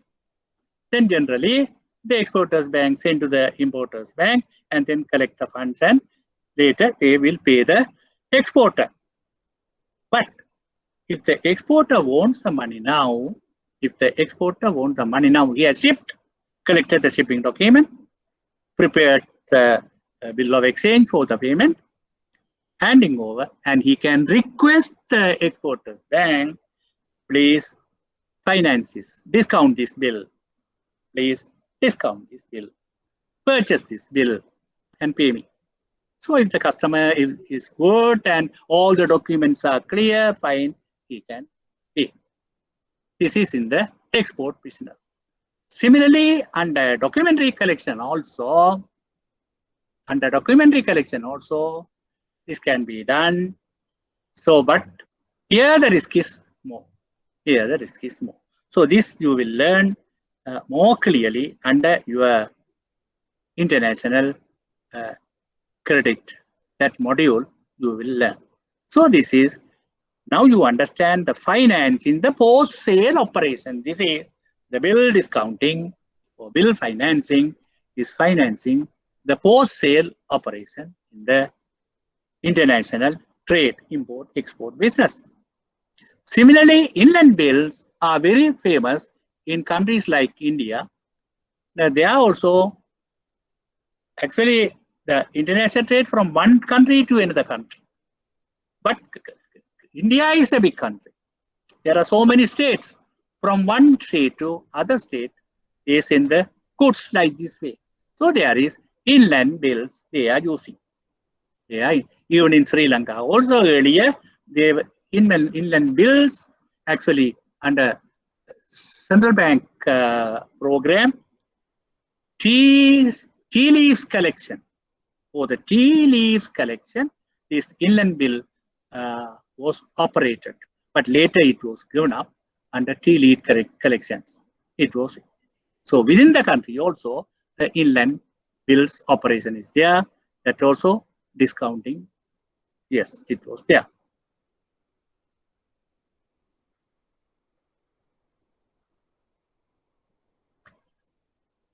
So that is all about direct advances.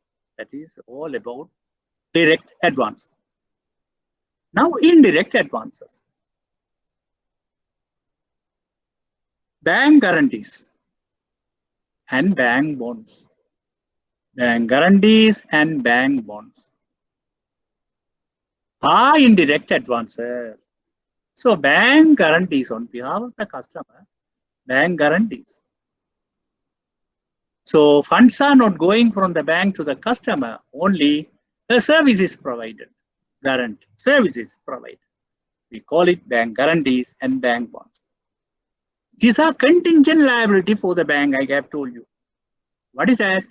When you are granted the facility, no problem. No problem. But potential and possible application may come. If the guarantee to whom you are, on behalf of whom you are guaranteeing, if you fail, then you have to pay. Then the bank has to pay. So it may be a potential, possible application may have to come to the bank. So now this is off balance sheet item. I have already told you. Since it is contingent liability, meaning of contingent liability, now it is not liability to you, but if the customer fail, it may be a liability to you, possible or potential obligation may be there. So because of that one, we call this type of liabilities contingent liabilities. Now, this is an off-balance sheet item I have told you. Now the accounting entries. Now, actually, there are certain special accounting entries. What I want is from your bank for this type of bank guarantees or bank bonds. These bonds, of course, you should not get confused with central bank bonds. The bank guarantees, they are all bank bond, both are similar. This is different from the central bank bond, treasury bond, or like treasury bill, treasury bonds. It's not that bond. This is bank guarantees or guarantee bond. This is guarantees or guarantee bond. So these entries, when your bank is granting the facility, what sort of entries they are making? This you have to, on your own, you have to find out from your bank. This on your own, you have to find out from your bank branch. Now, actually, after the introduction of the system, it has cut down a lot of work, but it has cut down the people knowledge also. Earlier, when it is all manual operation, even a clerk, they know most of the bank operation, the entries, all details are known to them. Now, most of the bank employees are like data entry operators. After the introduction of the system. So because of that, then I want you to know these accounting entries. So from your bank, sometimes your bank manager may not know. Anyway, you please try to find out what are the entries. Right. Next one. Bank guarantees and bonds.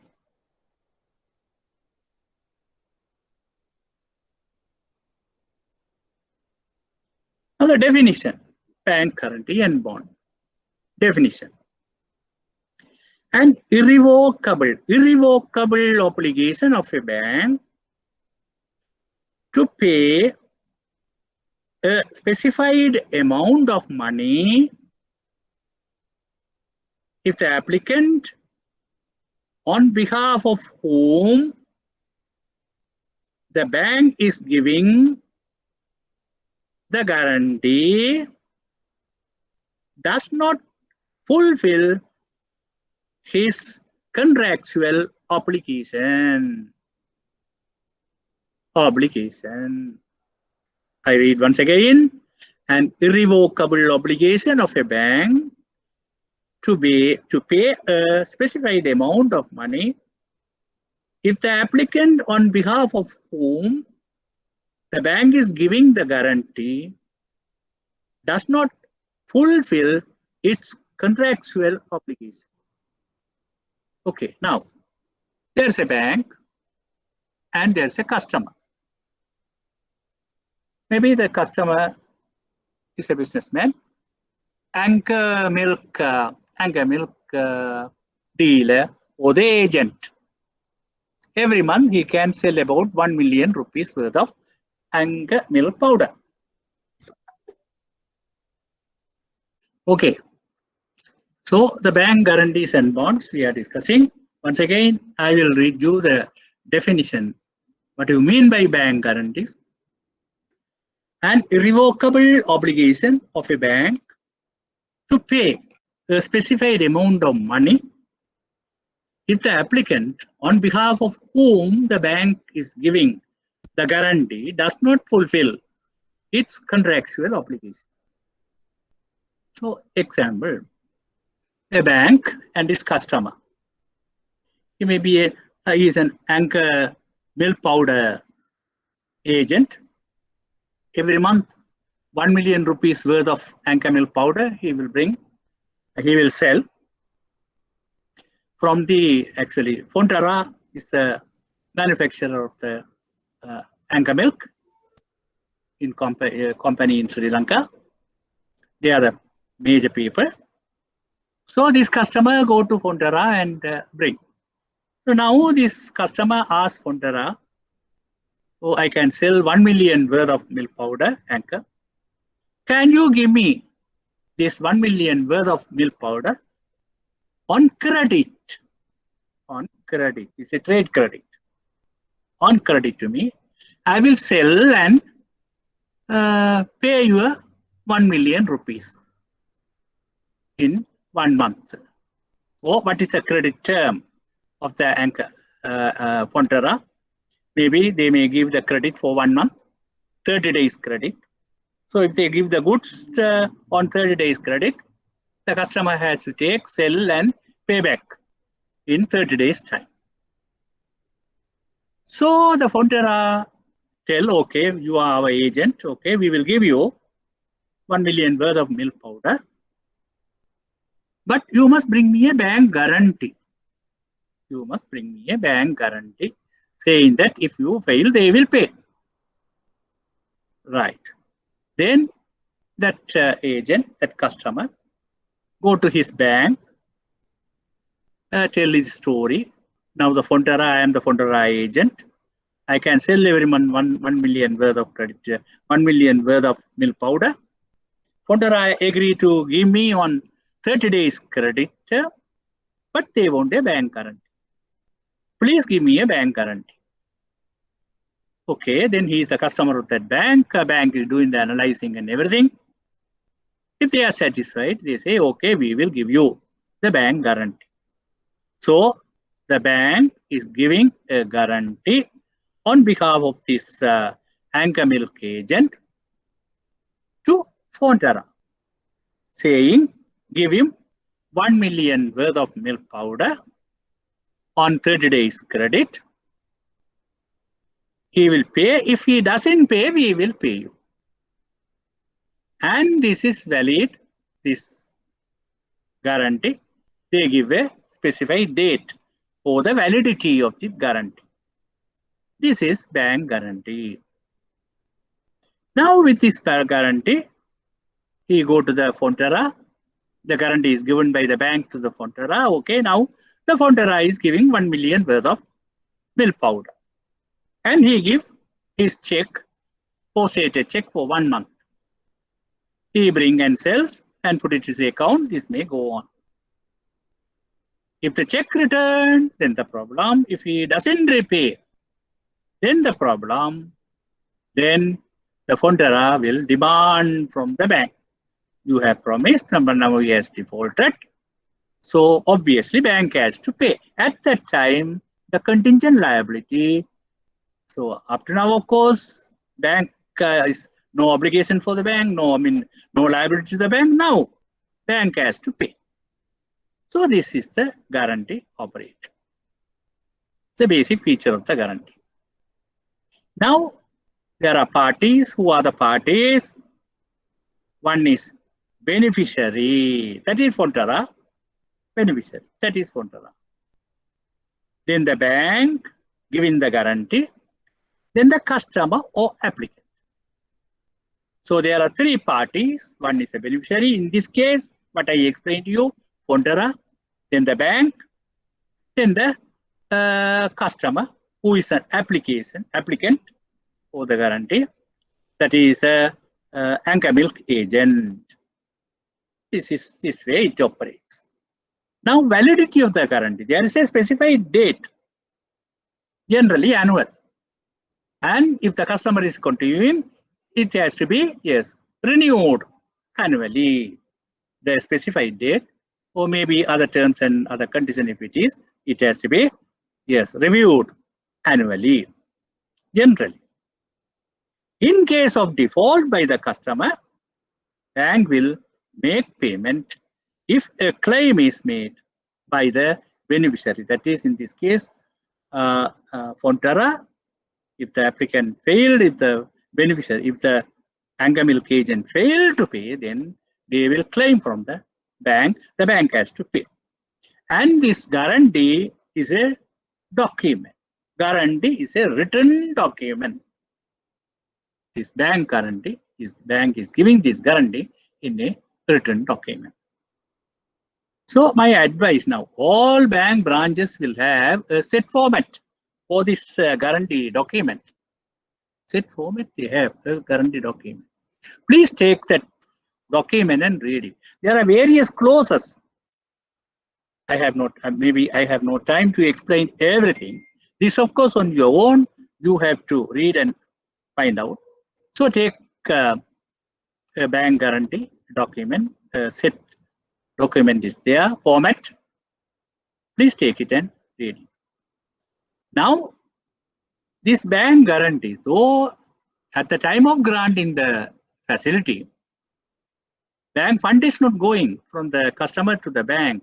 Sorry, from the bank to the customer. Fund is not moving. But if the customer fails, yes, there is a possible, probable liability will be there, contingent liability. So there may be. So the bank has to analyze this facility also, evaluate this facility like other facilities. And if necessary, they have to take a collateral security. Especially for this type of facilities, bank take cash security. So especially for this type of facility, bank generally take cash security. The reason, if the customer fails and the beneficiary, in this case the Fonterra demand, bank has to make the payment. So if there is a cash security, it is easy for the bank to pay. Otherwise, bank has to pay, and then they have to file, they have to discuss with the customer to recover that amount. It is there. So generally for this type of bank guarantees, bank take cash security. Right. So this is the bank guarantee, a basic thing I am explaining. So it is a contingent liability. Now we go. Types of bank guarantees and bonds. So there are various types of bank guarantees. Domestic trade or payment guarantees. Then contract guarantees or bonds, guarantee bonds. Then international trade or payment guarantees and financial facility guarantee. So there are four major types of bank guarantees and bonds. Once again, domestic trade or payment guarantees, contract guarantees or bonds, international trade or payment guarantees, and finally financial facility guarantee. Domestic trade payment guarantee. Letter of guarantee. Example is the letter of guarantee.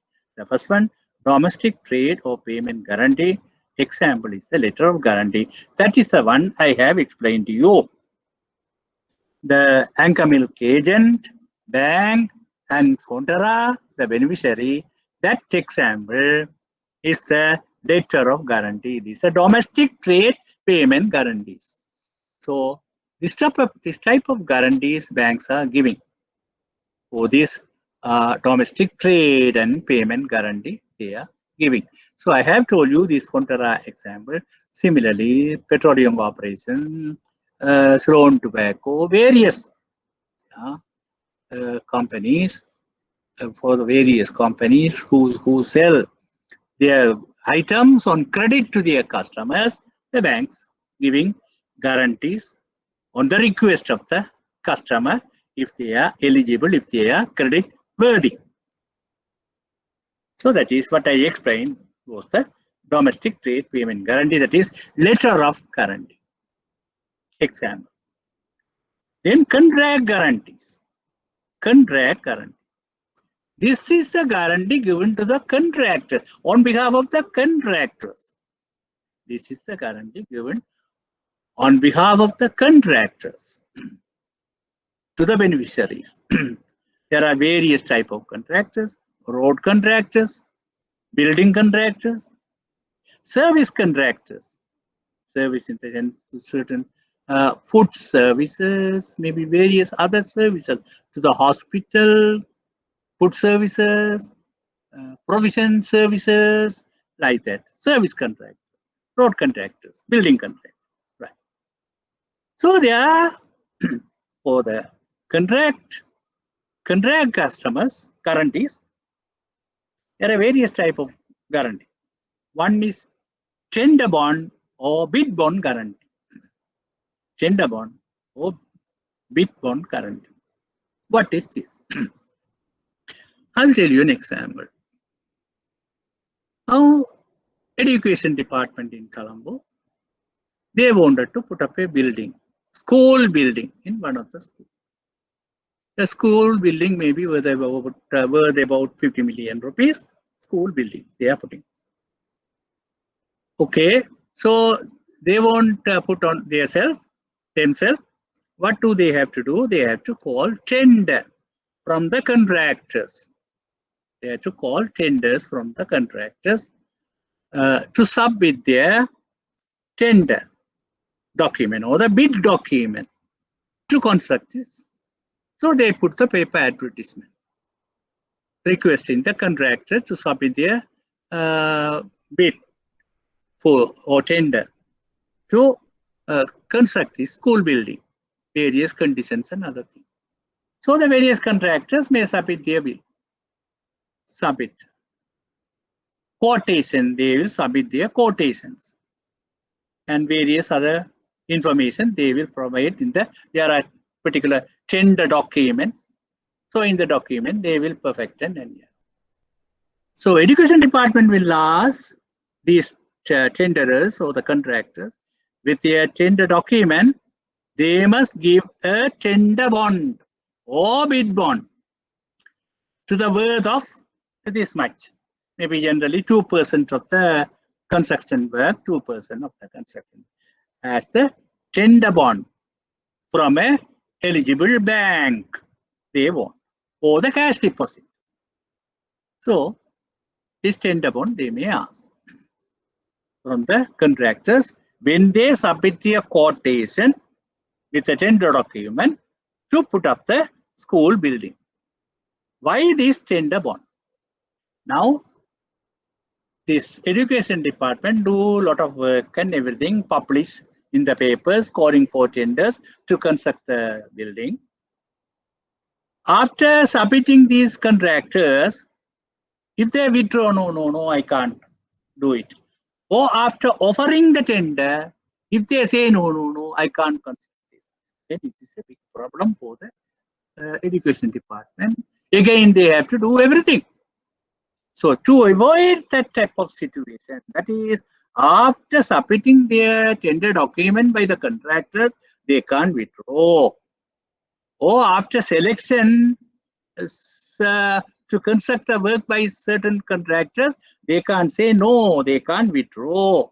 If they withdraw, if they say no, the education department will take that tender, that bond money, tender bond money. They will demand from the bank. So this tender, this contractor go to his bank, explain everything, and he will get a tender bond from the bank, favoring the education department on behalf of that particular contractor. This is tender bond. This is to avoid the contractors, after submitting their tender documents and application quotation, they can't withdraw. If they withdraw, education department demand that money from the particular bank. So this is tender bond. Then performance bond. So after the analysis and everything, education department will select a particular tenderer to construct the work. Okay, we are offering you this work.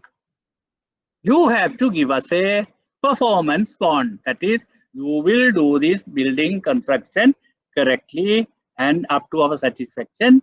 Everything okay, you will do it. Performance bond.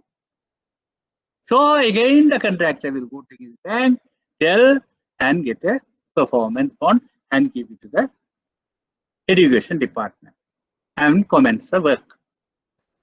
If there is any problem with the performance of this construction, then the education department can demand from the bank for that money.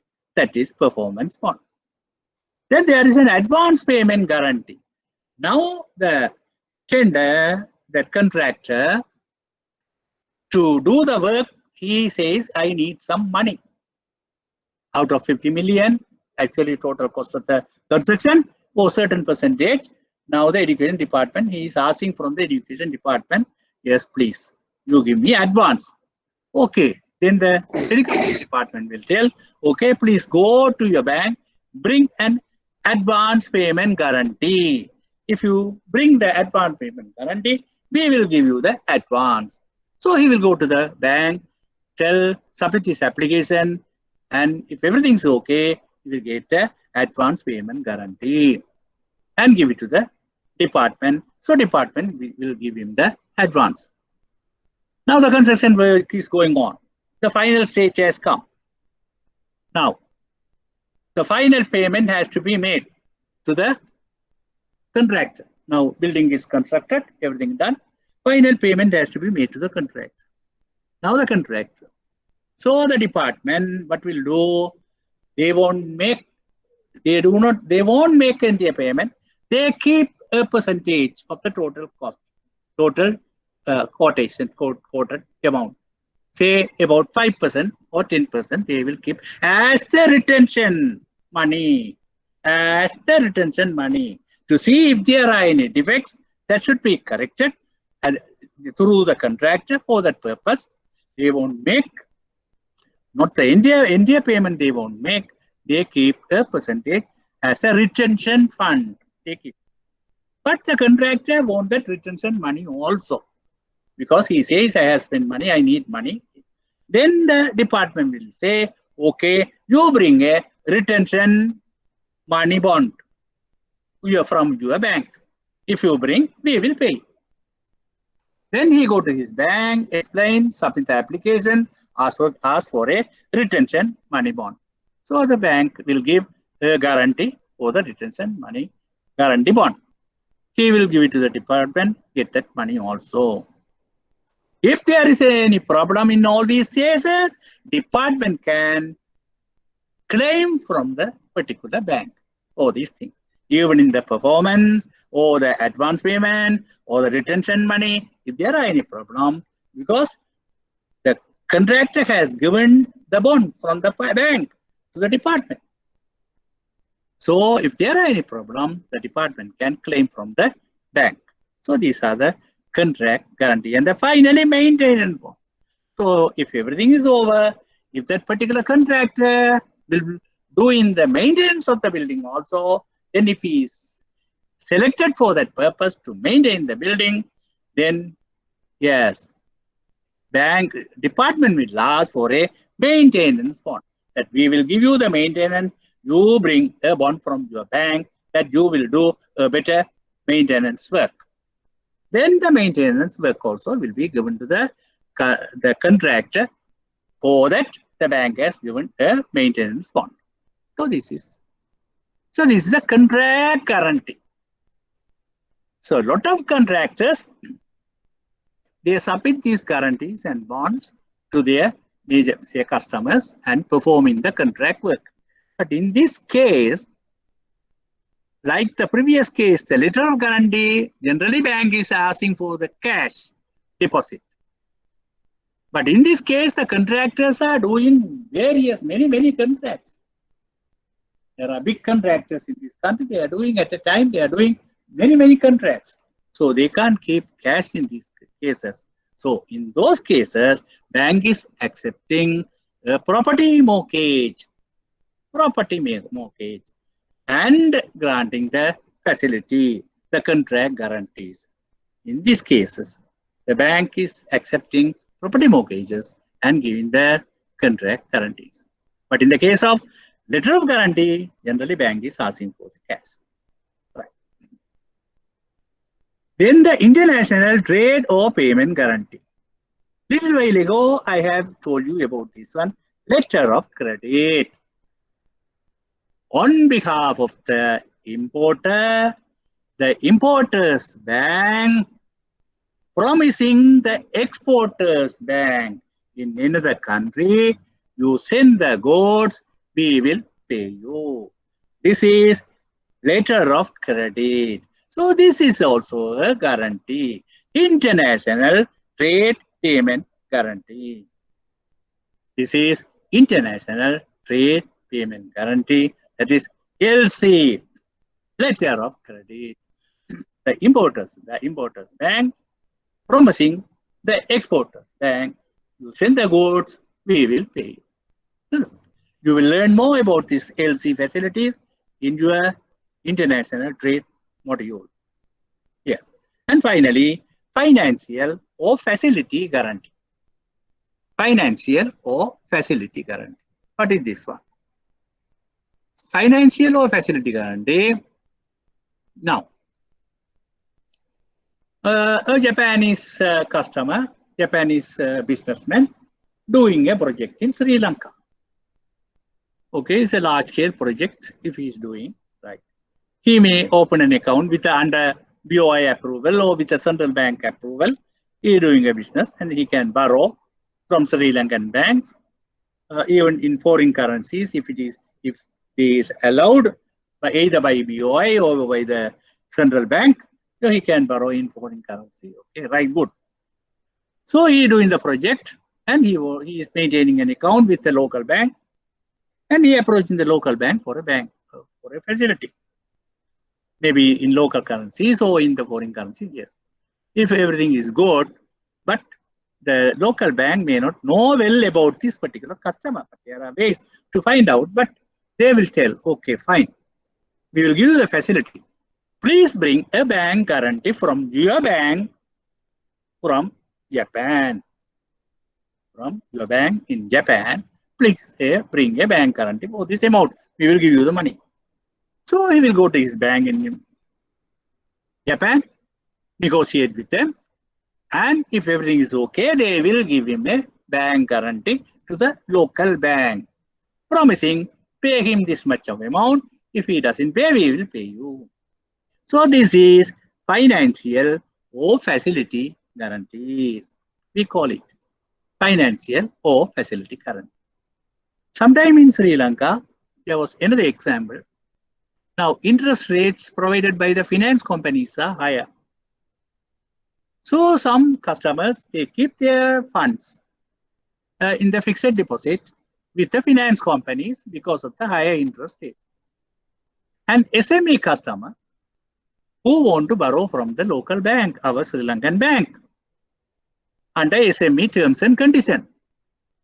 Those are very low interest rate and easy terms and conditions. So a bank has studied. If everything is okay, the project is okay, customers' background and everything is okay. If they are satisfied after evaluation, okay, we will give you. What is the security? Then only the security, the last.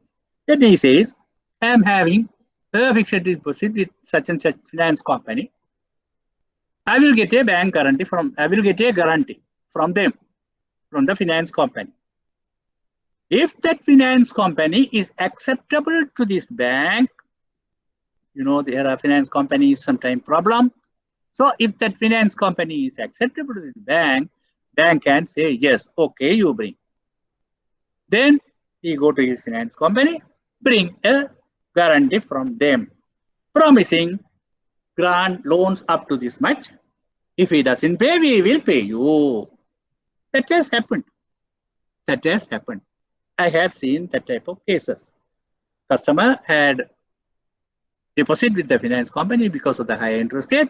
Here comes to the bank for an SME facility with a lower rate of interest. So he doesn't want to take that money, take this SME facility, low rate of interest, convenient repayment period, other conditions. So the finance company giving the guarantee. This is financial or facility guarantee. So once again, the bank guarantees and bonds, you may have some clear understanding. Domestic trade or payment guarantee, contract guarantees, international trade payment guarantee, that is letter of credit, and finally, financial or facility guarantee. Right.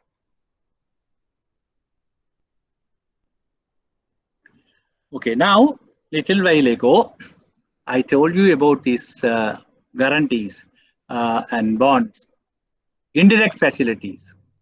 When the bank is granting, what are the entries, book entries the bank is making while granting the facility, when the facility is settled, if the facility is defaulted, right? So what are the entries they are making, bank is making? So in my next class, I will ask you, so you should be able to answer me. So you must keep it in your mind, speak to your bank managers or your bank people. What are the entries, book entries you make in this regard? So next class I will ask. Okay, right. Now we move on to types of advances, various types of advances based on repayment. Based on repayment. Short-term loan, then term loan.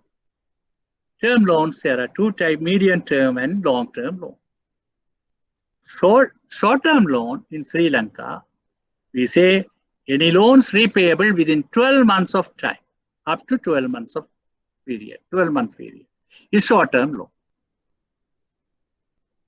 Then more than 12 months repayment period, term loans, out of that, from 12 months to 36 months repayment, it is medium-term loan. 12 months to 36 months, medium-term loan. Any loan repayable more than 36 months considered as long-term loans. So short-term, medium-term, and long-term loan. This is central bank classification. You know what are the short-term loan mean, medium-term and long-term loans means.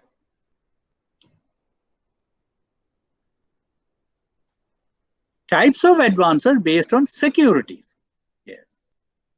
Based on the securities also we are classify the facility.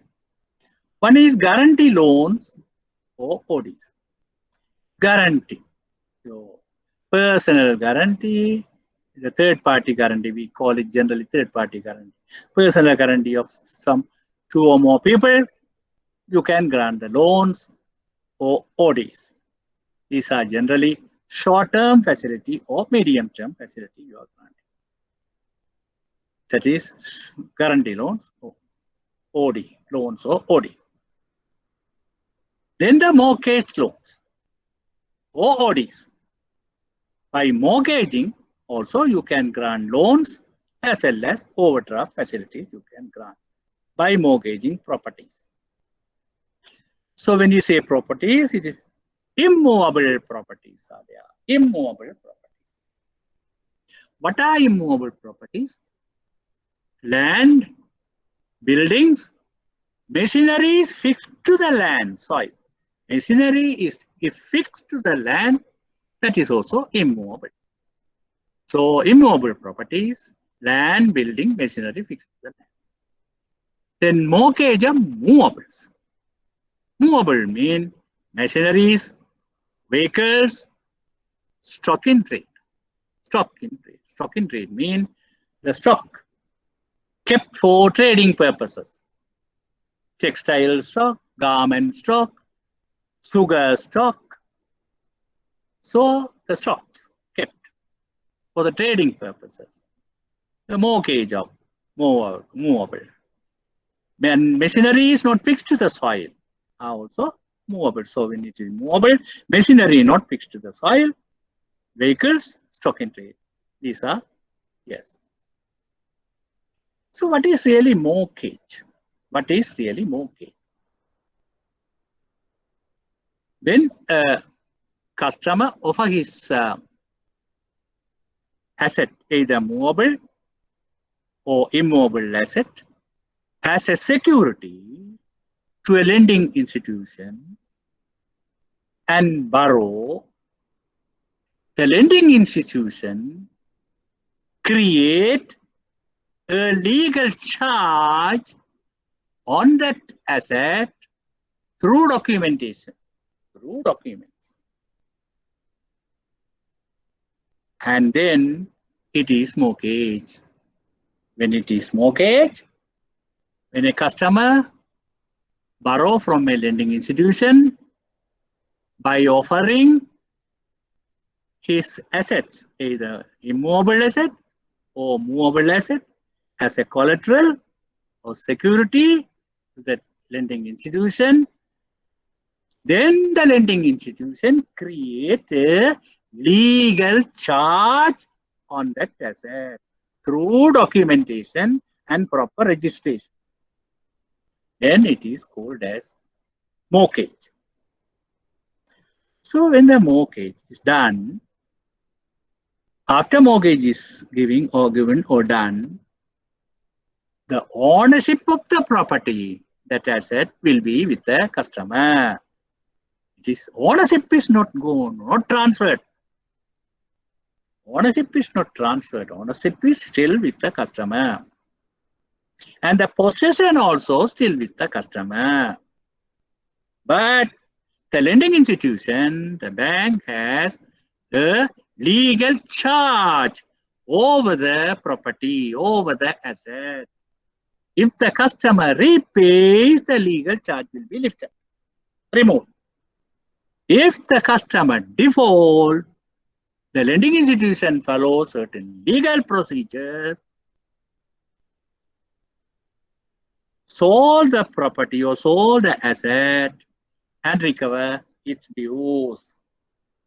This thing in detail you will learn under legal module.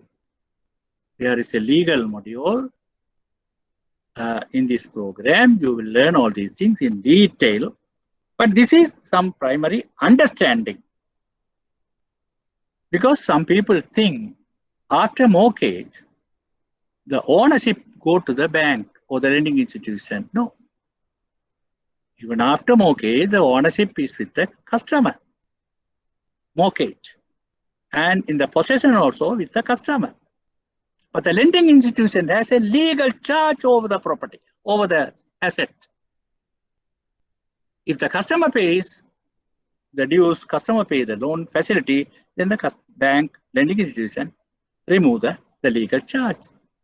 If he doesn't pay, the bank or the lending institution follow certain legal procedures and auction the property and recover its dues. So this is a basic information you have, but in detail, all the details about this one you will learn later. So this is mortgage.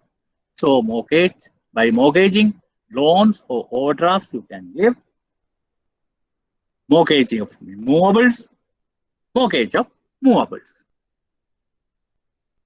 Right. Then the pledge loan or overdraft facilities. Pledge loan or overdraft facilities. By pledging, loans also can be granted, overdrafts also can be granted. So what is pledge loan? Sometimes in English term, you may pledging my support, pledging my giving. So this is when a customer hand over his movable. Please listen carefully. When a customer hand over his movable to a lending institution, bank, and borrow, we call it as a pledge facility. In this case, the bank create a charge on the pledge facility and take the possession of the movable pledge. Take the possession. When the customer pays, bank give back the movable asset to the customer. If the customer fails, depending on the case, bank will follow certain legal procedure, sell and recover its dues. This is pledge loan or overdraft facility. Once again, pledge loan, when a customer hand over his movable asset to a lending institution, bank,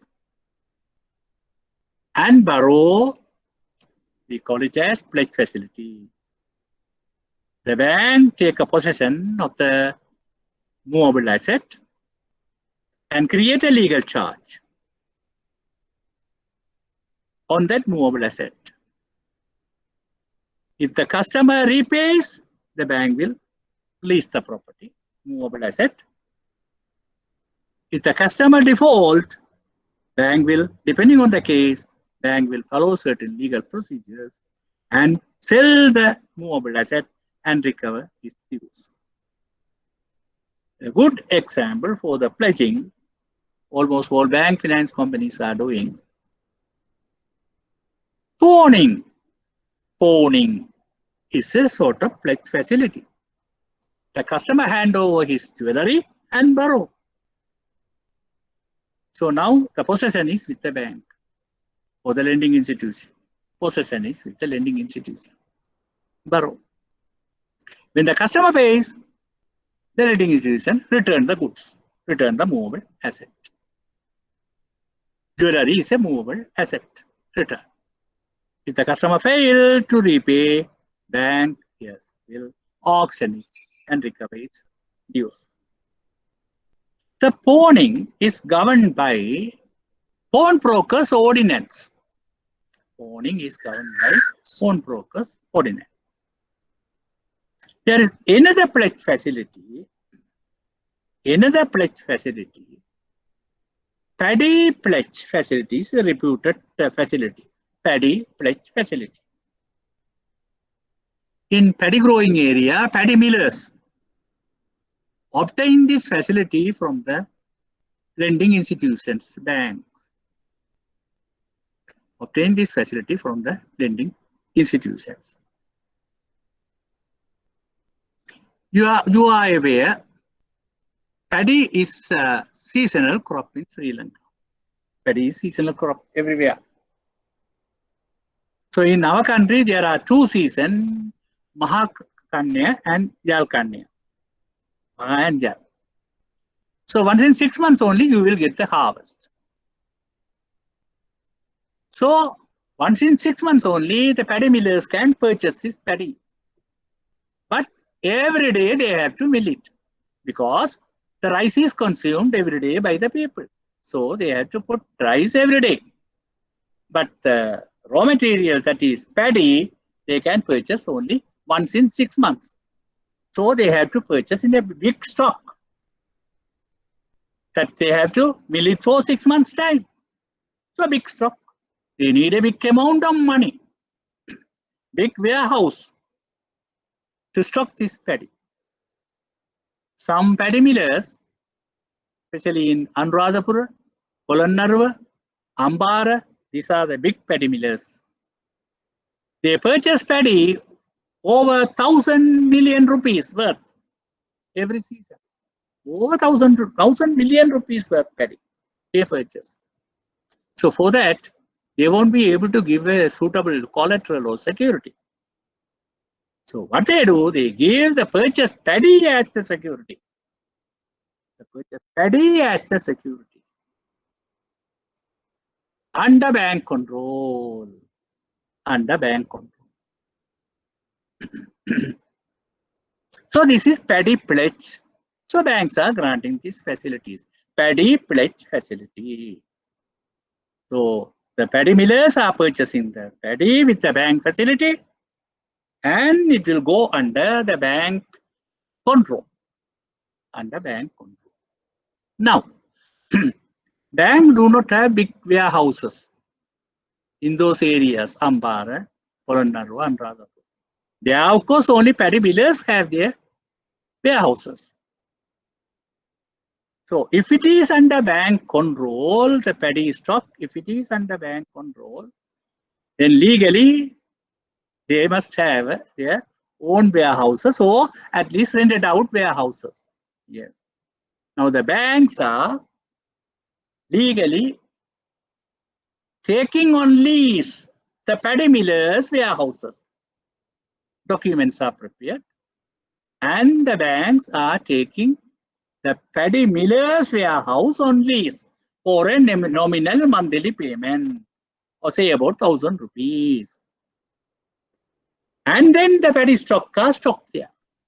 So legally now the paddy stock is under bank control, under bank possession.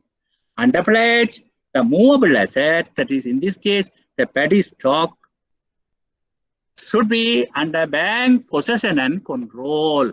Under bank possession and control. So for that purpose, bank can't have warehouses everywhere. So for this legalize, the bank take the millers' warehouses on lease for a monthly nominal lease payment. Documents are prepared for the purpose. Now it is under bank control. So the stock, paddy stock purchase is under in the warehouses, locked. So now it is under bank control and possession.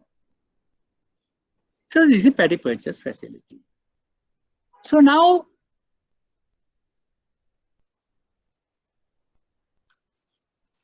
the customer, if he want 1,000 million worth of paddy stock, as I explained to you earlier, bank won't give India 1,000 million. No. Bank can go up to 50%. So bank can give 500 million as a paddy pledge facility. The balance 500 million will come from the customer. So when every time the paddy miller purchase the paddy, bank will give 50%, customer put 50% and go to the warehouse every time. It goes on. When now it should be under bank control and possession, so it will be under lock and key. Actually, the key can be kept by the bank, but bank, to maintain a trust with the customer, it is under dual control.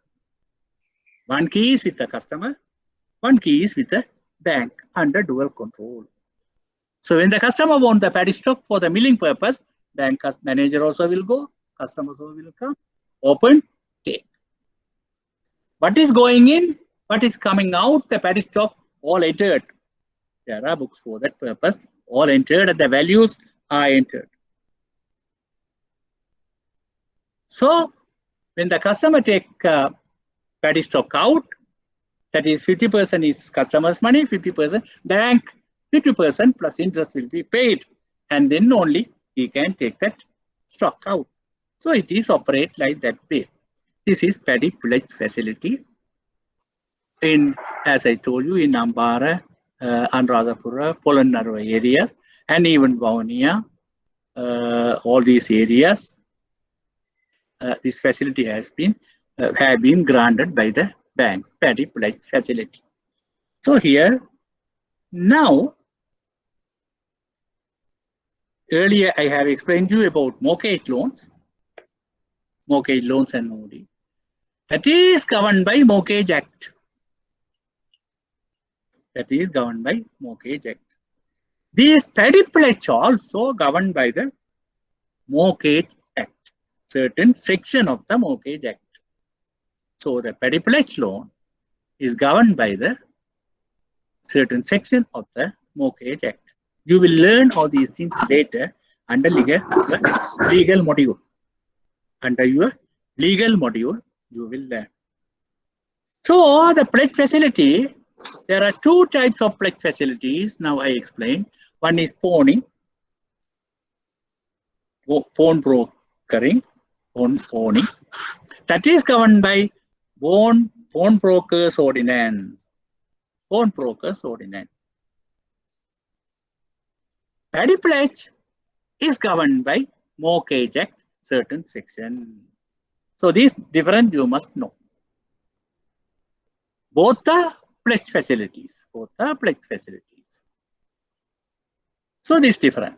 So pledge loan, pledge facilities for movable. So one example only I have told you. Now this is paddy pledge facility I have told you. Now, various other things also can be pledged. Various other items also pledged. Especially garment stocks can be pledged.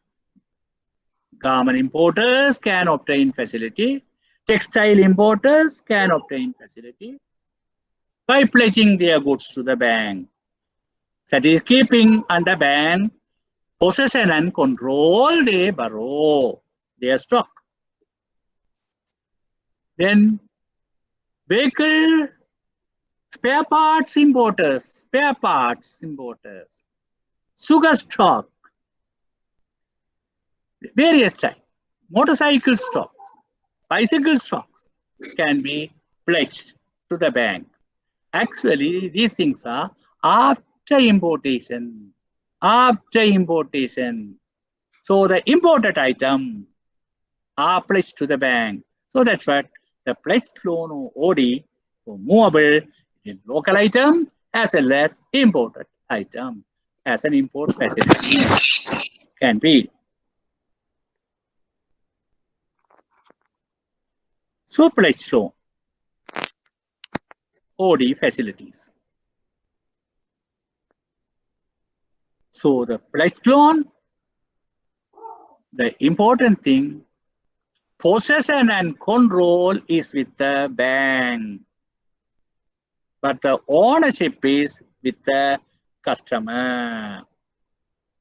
Now once again, mortgage loan, after mortgaging, possession, control, and ownership all are with the customer. Bank is having the legal charge on that asset, that is mortgage. Under pledge, customer is the owner still. But possession and control is with the bank, financial institution. So that is pledge loan. You must know the difference. These are the basic features I am explaining you. In detail, you will learn later. Then there is a type of another facility, hypothecation loan. Hypothecation loans. Meaning of hypothecation also mortgage. Meaning of hypothecation also mortgage. So mortgage of movables, especially stock in trade. Hypothecation of stock in trade. This hypothecation term is being used by certain banks, certain old banks, Bankers Loan, People's Bank, and then Panacea Bank, and then Ceylon Bank. They are using these terms hypothecation loan. That is mortgage of movable. So no difference between mortgage. It's a mortgage hypothecation. Even central bank accept this terminology, hypothecation loan. In their loan category, the hypothecation of stock in trade. That is there. Some other banks, instead of hypothecation, they use mortgage of movable. Other banks, NDB, all new banks, NDB, Sambat Bank, DFCC, they all use mortgage of movables. So hypothecation loan or mortgage of movable, both are same.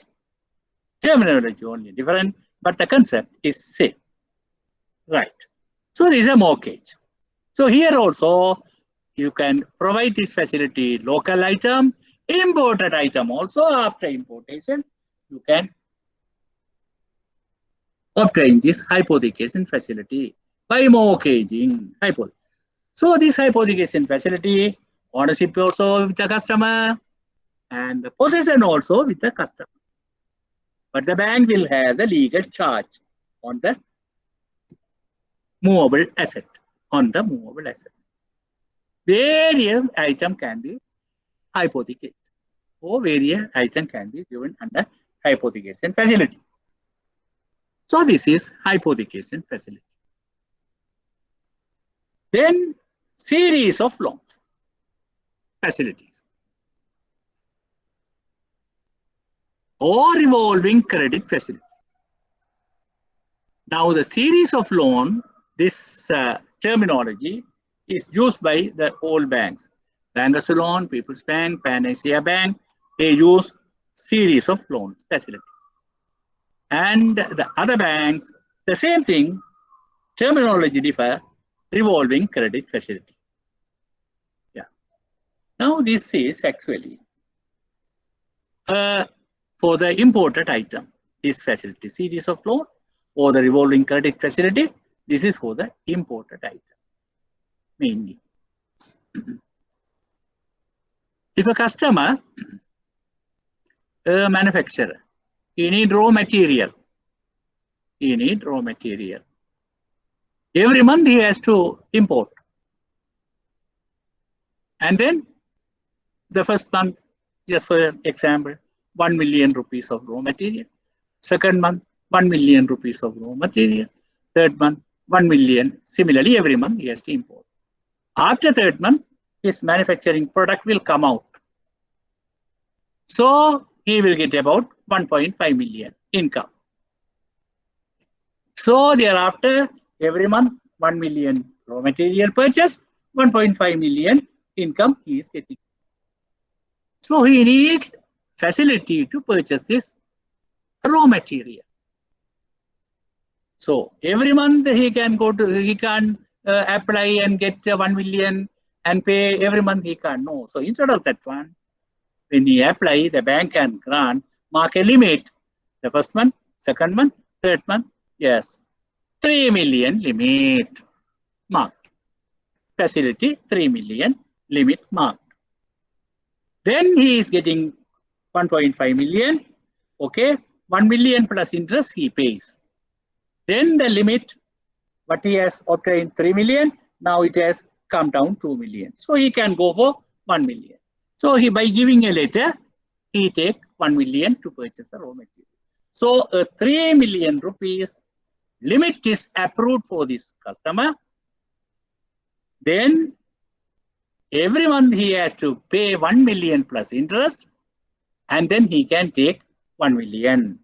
He can continue this one. So this is a long-term facility with short-term repayment. This is a long-term facility with short-term repayment. We call it either series of loan facility or revolving credit facility. So here the risk is more because it is a long-term facility. So the bank will ask for the immovable property as the security, secured by immovable properties. So this is series of loan or revolving credit facility. So this can be even for the import also you can give, even locally purchasing raw material also you can give this facility. Locally purchasing facility also you can give this facility. Especially development banks, they are not commercial bank, development bank give this revolving credit facility to their SME customers. To their SME customers. For some commercial bank for this type of customers, they mark a POD. They mark a POD. POD, 3 million rupees POD. So the customer first month 1 million taken, used, second month 1 million taken, used, third month 1 million taken, used. It has come to the 3 million limit. Now he is getting 1.5 million income. So he deposit. Then the balance come to 2 million. The interest also paid. So again he can take 1 million. Go on. So permanent OD facility. Some commercial banks are giving permanent OD facility. So actually this is a working capital facility. This is a working capital facility. The pledge loan also to purchase the working capital. Stock. The stock purchasing, trading stock or purchasing paddy stock. Yes, pledge also for the working capital facility. Hypothecation loan also, trading, stock in trade, working capital facility. Now the series of loan, revolving credit facility also, a working capital facility. Here this facility, if it is a series of loan or revolving credit, it is long-term loan with a short-term repayment every month. Or accepted period, the customer has to pay. Series of loans or revolving credit facility. Especially I have told you, the development banks are granting this revolving credit facility to their SME customers to meet their working capital requirement, because they can't give overdraft facility, they can't give. So they are giving this revolving credit facility. Then the trust receipt loan. This is a trust receipt loan. Revolving series of loan also loan, then in trust receipt loan. This is also granted for movables. Movable, local or imported item. Here you have to listen very carefully. Trust receipt facility, TR facility. We call it TR facility, trust receipt facility, TR facility.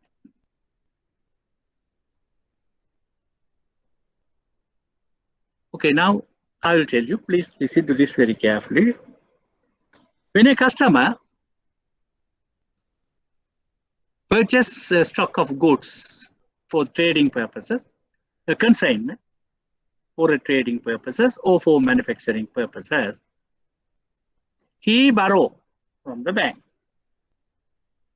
So when a customer purchasing a movable item for trading or manufacturing purposes, he borrows from the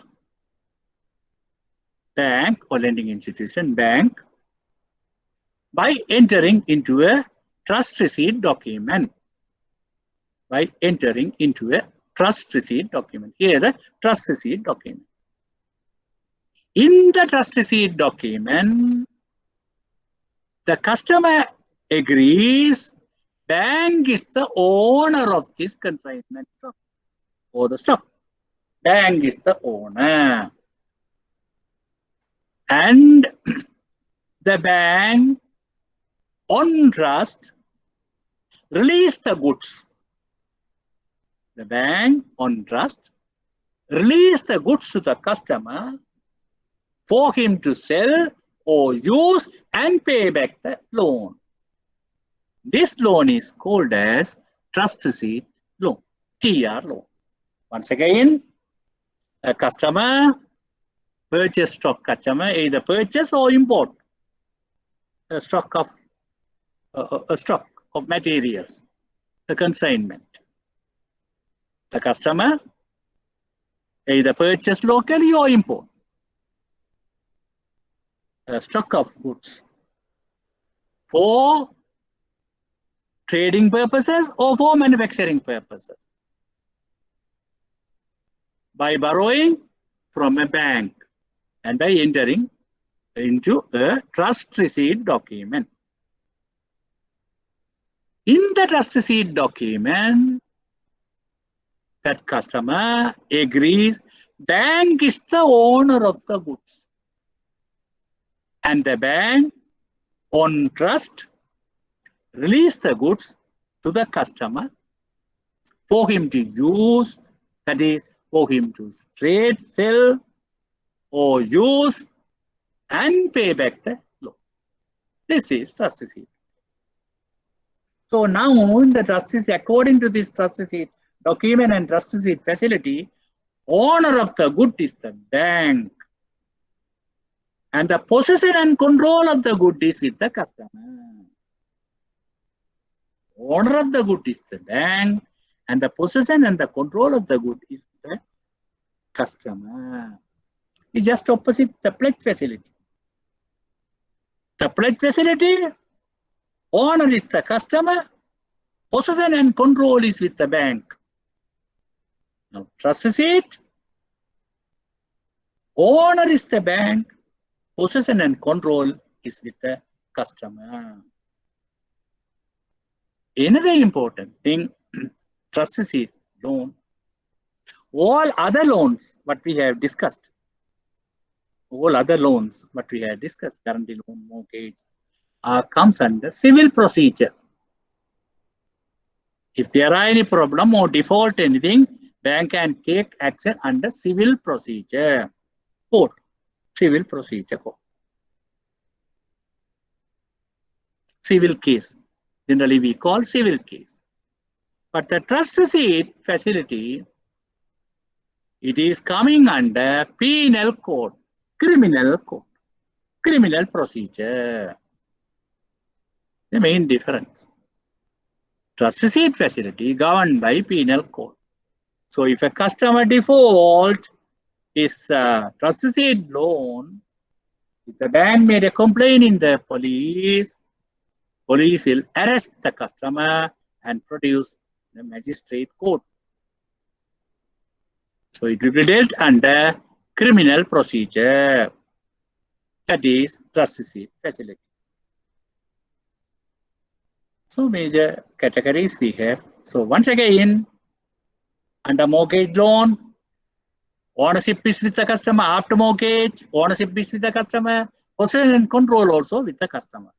Bank has a legal charge over the property, movable or immovable property. If the customer pay, bank will remove the legal charge. If the customer fail, bank will take certain legal follow certain legal procedure, sell the property, recover its dues. Mortgage. Pledge loan, ownership is with the customer, possession and control is with the bank.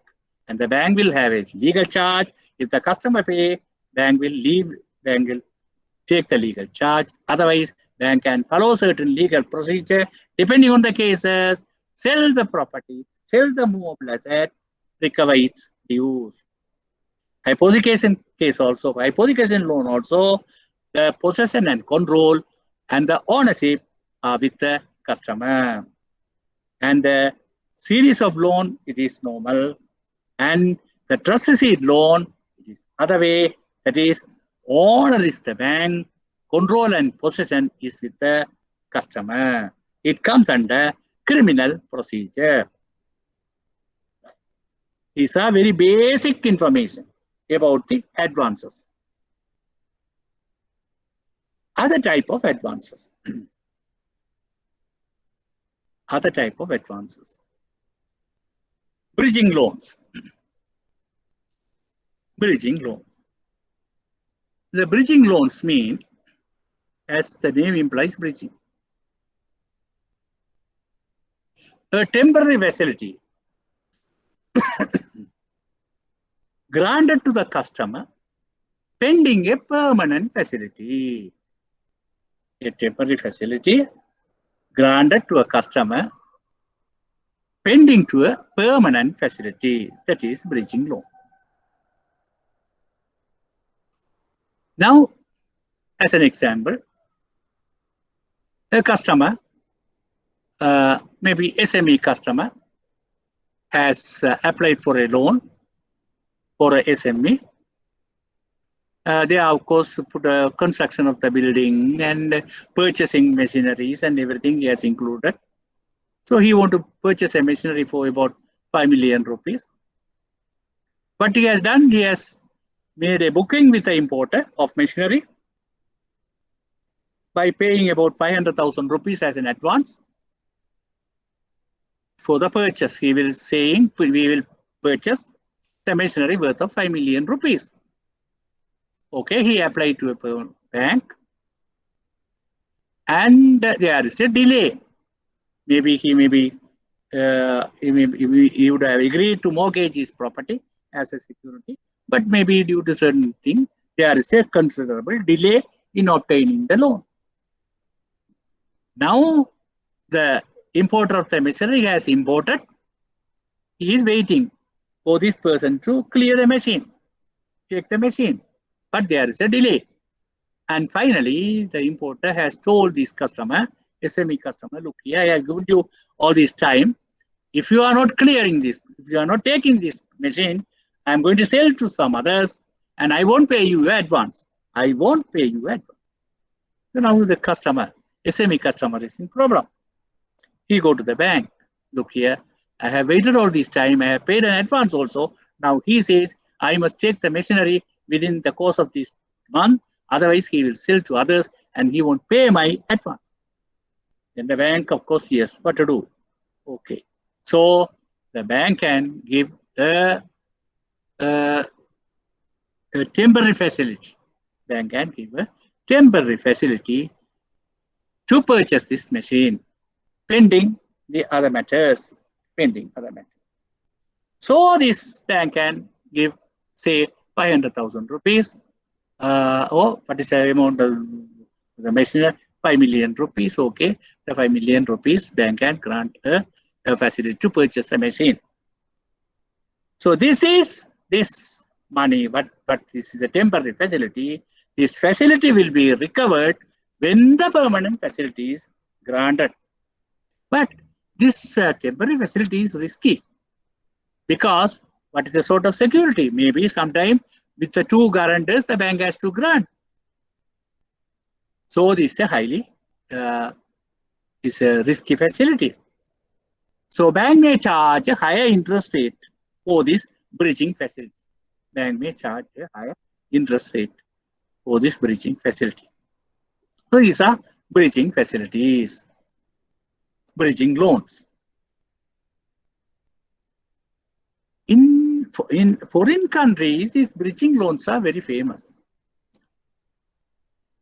because a person is having a house, maybe in UK.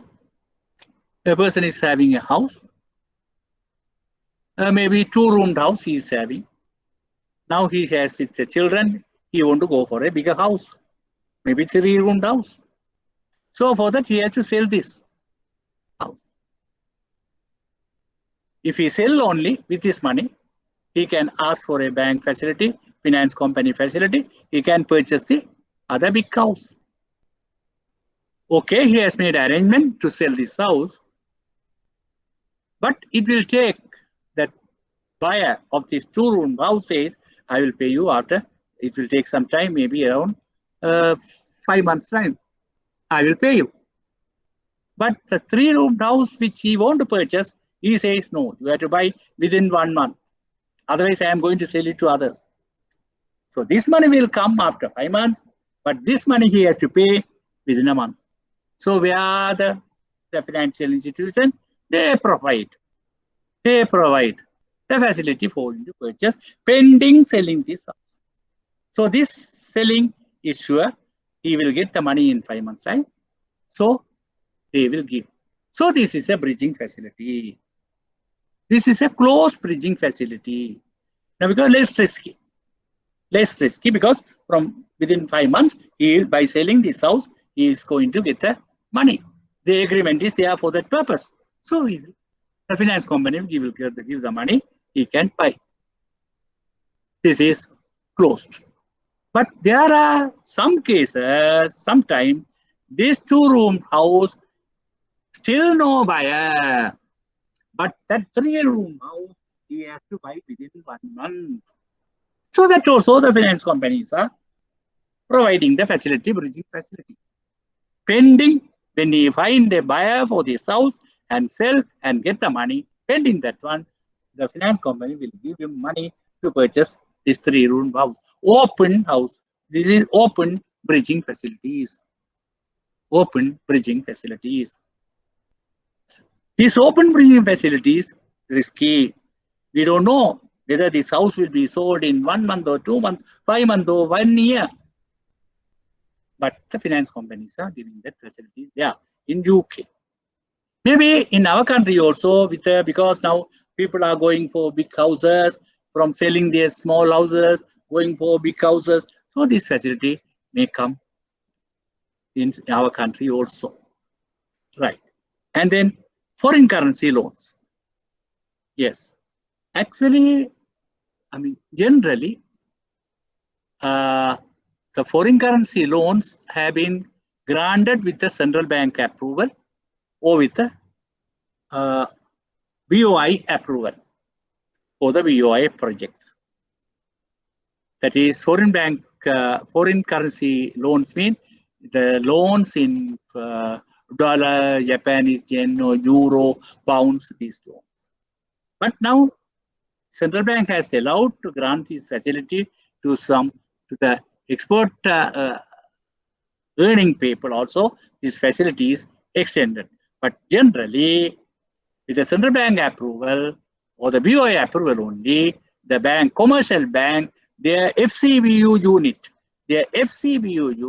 can grant this facility, foreign currency loans. Then export credit. For the exporters also, banks are granting facility for the export purposes.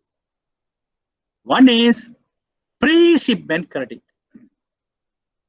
An exporter got a LC from an importer, from another country, from an importer, he got an LC. So LC is everything. You will learn about LCs in your international module. Yes, everything is okay, no problem. Everything is okay. LC is acceptable. Then he is going to the bank. He needs money to manufacture and send. Now, the garment manufacturer, he got an LC to to export about 1,000 pieces or 2,000 pieces. So he needs money to purchase the raw material and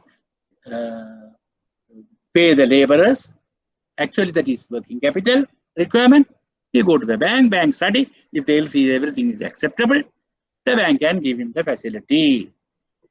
We call it packing credit facility. It's a working capital facility to the exporter against a LC order. Against an LC order, bank has given him facility, packing credit facility, for him to purchase raw materials and other thing and to pay for the labor, manufacture the thing and export. Packing credit facility. Since this facility is given before the shipment, because Then only after manufacture only he can ship it. We call it pre-shipment facility. There is a term, pre-shipment facility, pre-shipment credit, packing credit facility. Now, this customer, this manufacturer, garment manufacturer, he got the LC, he has the funds.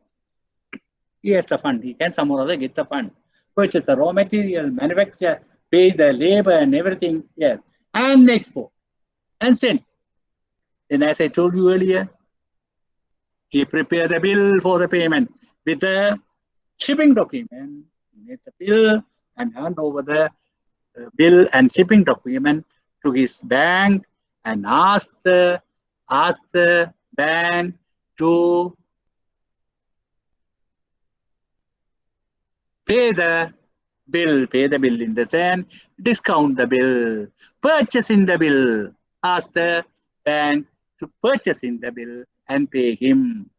So the bank will look at all the document, and if everything is okay, bank will accept and pay and send. When the money comes, they recover it. So now this is after the shipment. We call it post-shipment credit. Here the bill is discounted. Bill discounting. Bill discounting. So the export credit also banks are providing pre-shipment credit like packing credit and post-shipment credit after the exporting. The bill it will be purchased or discounted by the bank. Bill discounting. Then the import credit for the importers also, I have told you earlier, after the importation, for the importation, import loans can be given, term loan to purchase the capital item like machineries. Then after importing, pledging the item, imported item can be pledged and the obtain the facility. Then hypothecation loan can be given after importation. Trust receipt loans can be given again for the imported item. And series of loan or revolving credit facility can be given to import the item. These are import credit. But we have explained. I hope it will be clear to you all. Right. In terms and conditions for advance. So when the banks are granting the facilities, there are terms and conditions. Yes. For the whatever the facility what we have seen, there are terms and conditions. Customers eligibility first. Credit worthiness. So you have to describe about that credit worthiness, customers eligibility. Then the quantum of advances. What is the amount you are giving? Equity contribution. How much his contribution? What is the amount granted by the bank? What is the equity contribution by the customer? What is the interest rate? Whether it is a fixed interest rate or variable or floating interest rate. I have already told you now, variable interest rates or we call it floating interest rate also is applicable. So you have to decide about it. Then the repayment period. What is a grace period? There may be a grace period. During the grace period, customer has to pay the interest. And once the grace period is over, customer will pay interest plus the installment, capital installment. Then what type of loan? Whether it is a short-term loan, medium-term loan, long-term loan. Whether the repayment installments are whether monthly installment, quarterly installment, half-yearly installment. Yes, that is, you have to decide. Generally, in the case of agriculture, it may be a quarterly installment or half-yearly installment. Generally, in the case of agriculture ventures, the repayment, whether it may be quarterly or half-yearly. Then the installment, whether it is equal installment or equated installment. There are two types.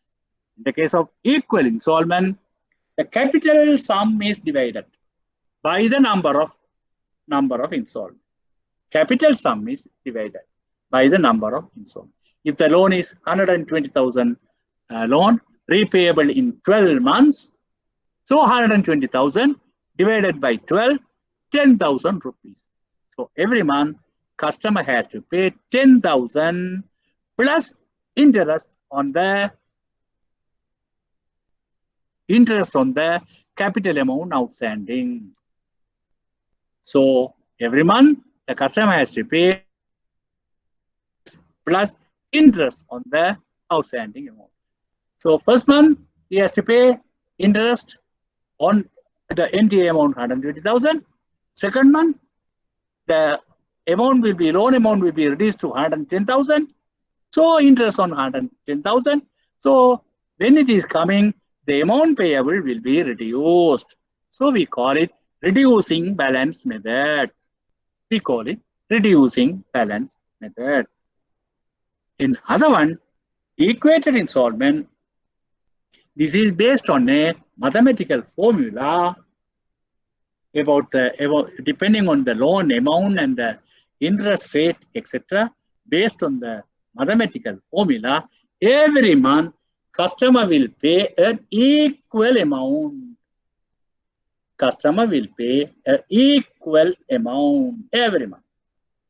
So from that equal amount, first interest will be calculated and recover. The balance will go for the capital payment. The second one also, equal amount customer pays. First, interest will be calculated and recover. Balance will go for the capital amount.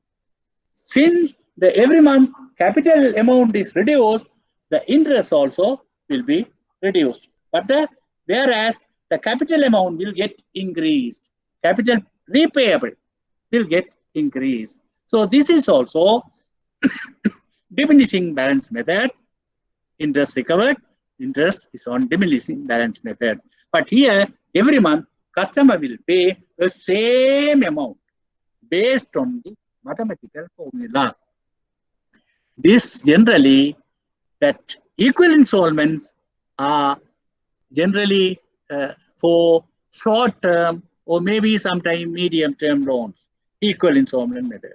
But the long-term loan, the equated installment method is applicable.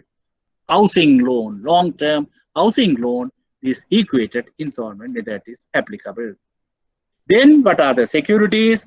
What are the collaterals? Based on the discussion and based on the risk analysis, what is the securities? What are the collateral? And other conditions and covenants. That is also based on risk analysis. So these are the terms and conditions for advances. Once again, customer's eligibility is creditworthiness, quantum of advance, then what is the equity contribution, interest rate, whether fixed or variable, floating, then repayment period, grace period, whether it is a short-term, medium-term or long-term advance, how is the repayment, whether it is monthly installment, quarterly, half-yearly, how is the installment, whether it is equal installment or equated installment, and what are the securities and other conditions and covenants based on the risk analysis. Okay, securities and collaterals. The banks there are different types of securities and collateral. Cash deposits, savings, fixed, saving certificates, NRFC balances, RFC balances. Apart from the special collateral fund, sometimes some NGOs, when they try to do assisting the poor families, they want to give loans to them, then they can negotiate with the bank. We will give you a collateral fund, about 10 million rupees. You keep as a security. Grant loan to these families. If they don't repay, you recover from this collateral fund. Yes. Then near cash. Sorry, not cash, near cash. That is, you can convert it into cash easily. Insurance policies, treasury bills, etc. Then immobile, land, building, fixed machineries, also securities. Movable, vehicles, stock in trade, machinery. Yeah, these are movable securities. Movable. Then receivable or book debts. Receivable or book debts. This book debts or receivable you can see in book debts or receivable, you can see in balance sheet of businesses. Balance sheet. In the balance sheet, it is an asset side you can see. In the asset side, under current asset, you can see this receivable. So what is the meaning of this receivable? Under current assets, you can see in the balance sheet of businesses. There are big businesses like maybe Singa Sri Lanka, Abans, like them. There are like businesses like them. They sell the goods on credit to the customers. They sell the TV. You can see TV advertisement. You can come, take TV, go and see, and then pay later. Yes, they are giving these consumer items on credit terms. They are selling to the customers. So this money is receivable to these companies. This is shown as book debts. So this money will be there, the receivable. They can offer this receivable as also as a security, as a collateral. So these are, in the case of big companies, big organizations, they sell the goods on credit to their customers. These are shown as book debts or receivable. So this receivable also can offer as a security.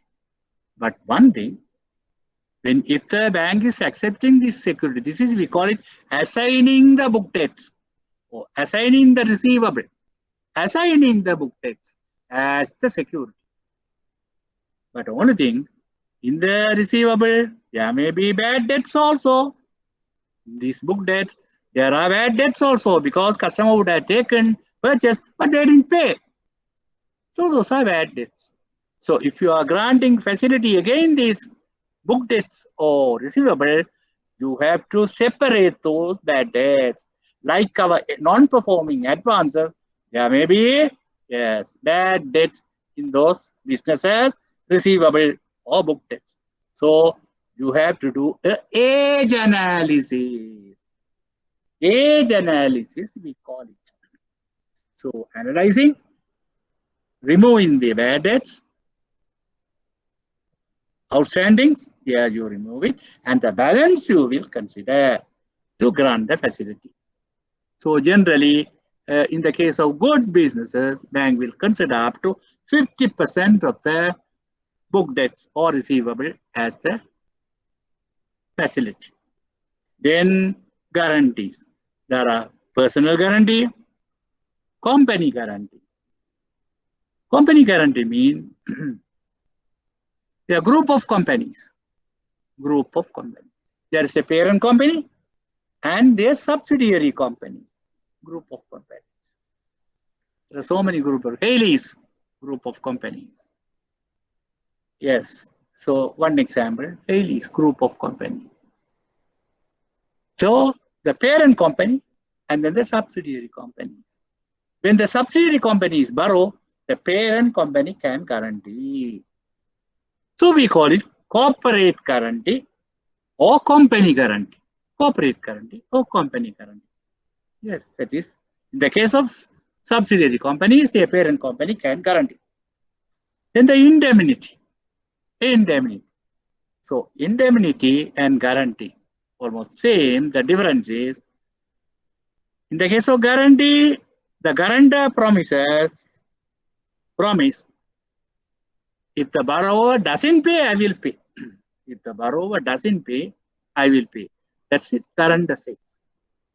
So guarantee is a secondary liability. Secondary liability.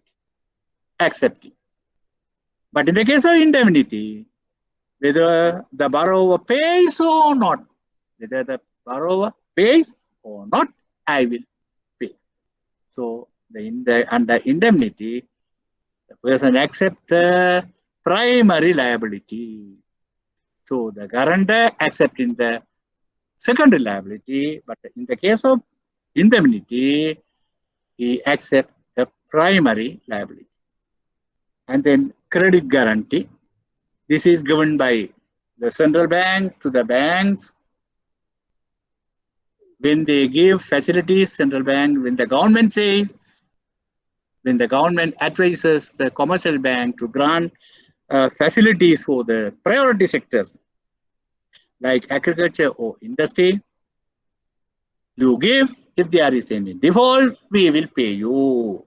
Credit guarantee. Credit guarantee.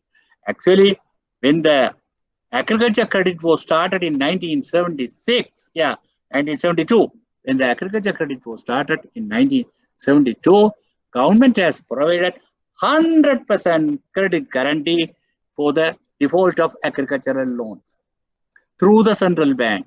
Through the central bank, 100% credit guarantee. So if the bank is granted about 100 million, if 50% is defaulted, the central bank provided. That is credit guarantee. Later, that credit guarantee for agriculture purpose reduced to 75%, then 50%, and later it was lifted. It was taken away. Instead of that one, interest subsidy is provided. Interest subsidy is provided for this agricultural purpose. But for the SME customers, still the credit guarantee is provided by the central bank. Still the credit guarantee is provided for the facilities granted to SMEs under approved schemes. Under approved scheme, right? Not for all loans, under approved scheme. Then the interest guarantee. So interest guarantee means if there are three people, A, B, and C, there are three people. When the A borrows, B and C guarantee. When the C borrows, B and A guarantee. When the B borrows, A and C guarantee. So three people, they among themselves, they guarantee and borrow. All three people are borrowing. This is interest guarantee. Actually, this was introduced for the agriculture loans. Agriculture smallholder loans under NCRCS, New Comprehensive Rural Credit Scheme. New Comprehensive Rural Credit Scheme, when it was introduced to this interest guarantee was, yes, allowed for these agricultural loan borrowers, smallholder loan borrowers. But in the case of commercial loan, this interest guarantee is not allowed.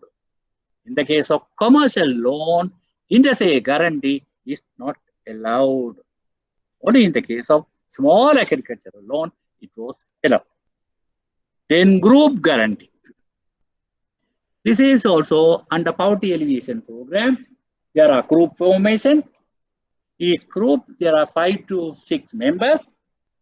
They among self form a group and they operate. They do small savings among themselves. And the external organization, some NGO or some financial institution through the NGO or directly, they grant loan to these groups. Under central bank assistance, this was done. Group lending, it was known as group lending. Maybe 1 or 2 people in a group will be granted a loan, small loan at a time. When these 2 people are, when they are having granted loan, the other people are guaranteeing. If these 2 people settled only, other people can borrow. This is group guarantee. This also under poverty alleviation program. Yes, microcredit, microfinance program. This group guarantee is there. Then the blanket guarantee. The blanket guarantee, some NGO, they want to assist some families in the poverty alleviation or livelihood development. So they tell the bank, look here, we have identified some village. There are about 100 families living below the poverty line. Please give 10,000 rupees loan to each family. We will give you a blanket guarantee. If they default, we will pay you. For all 100 families, we are giving one common guarantee. All 100 people, we are giving you one common guarantee. If they have any default, we will pay you. So if that NGO is acceptable to the bank can accept this blanket guarantee. This is blanket guarantee. Oh, very good. Very good. Thank you. Thank you very much. Anyway, now, maybe if you have any questions or anything, maybe in the next class we can interact. At the same time, I have told you I will ask you some questions in the next class, especially about that accounting entries. I will ask you. Okay. Yes. Now it is almost 12:15. Well, we will wind up. Okay. Thank you very much. Thank you. We will meet you in the next. We will, yeah, not meet you. We will discuss in the next class. Okay. Thank you. Thank you very much.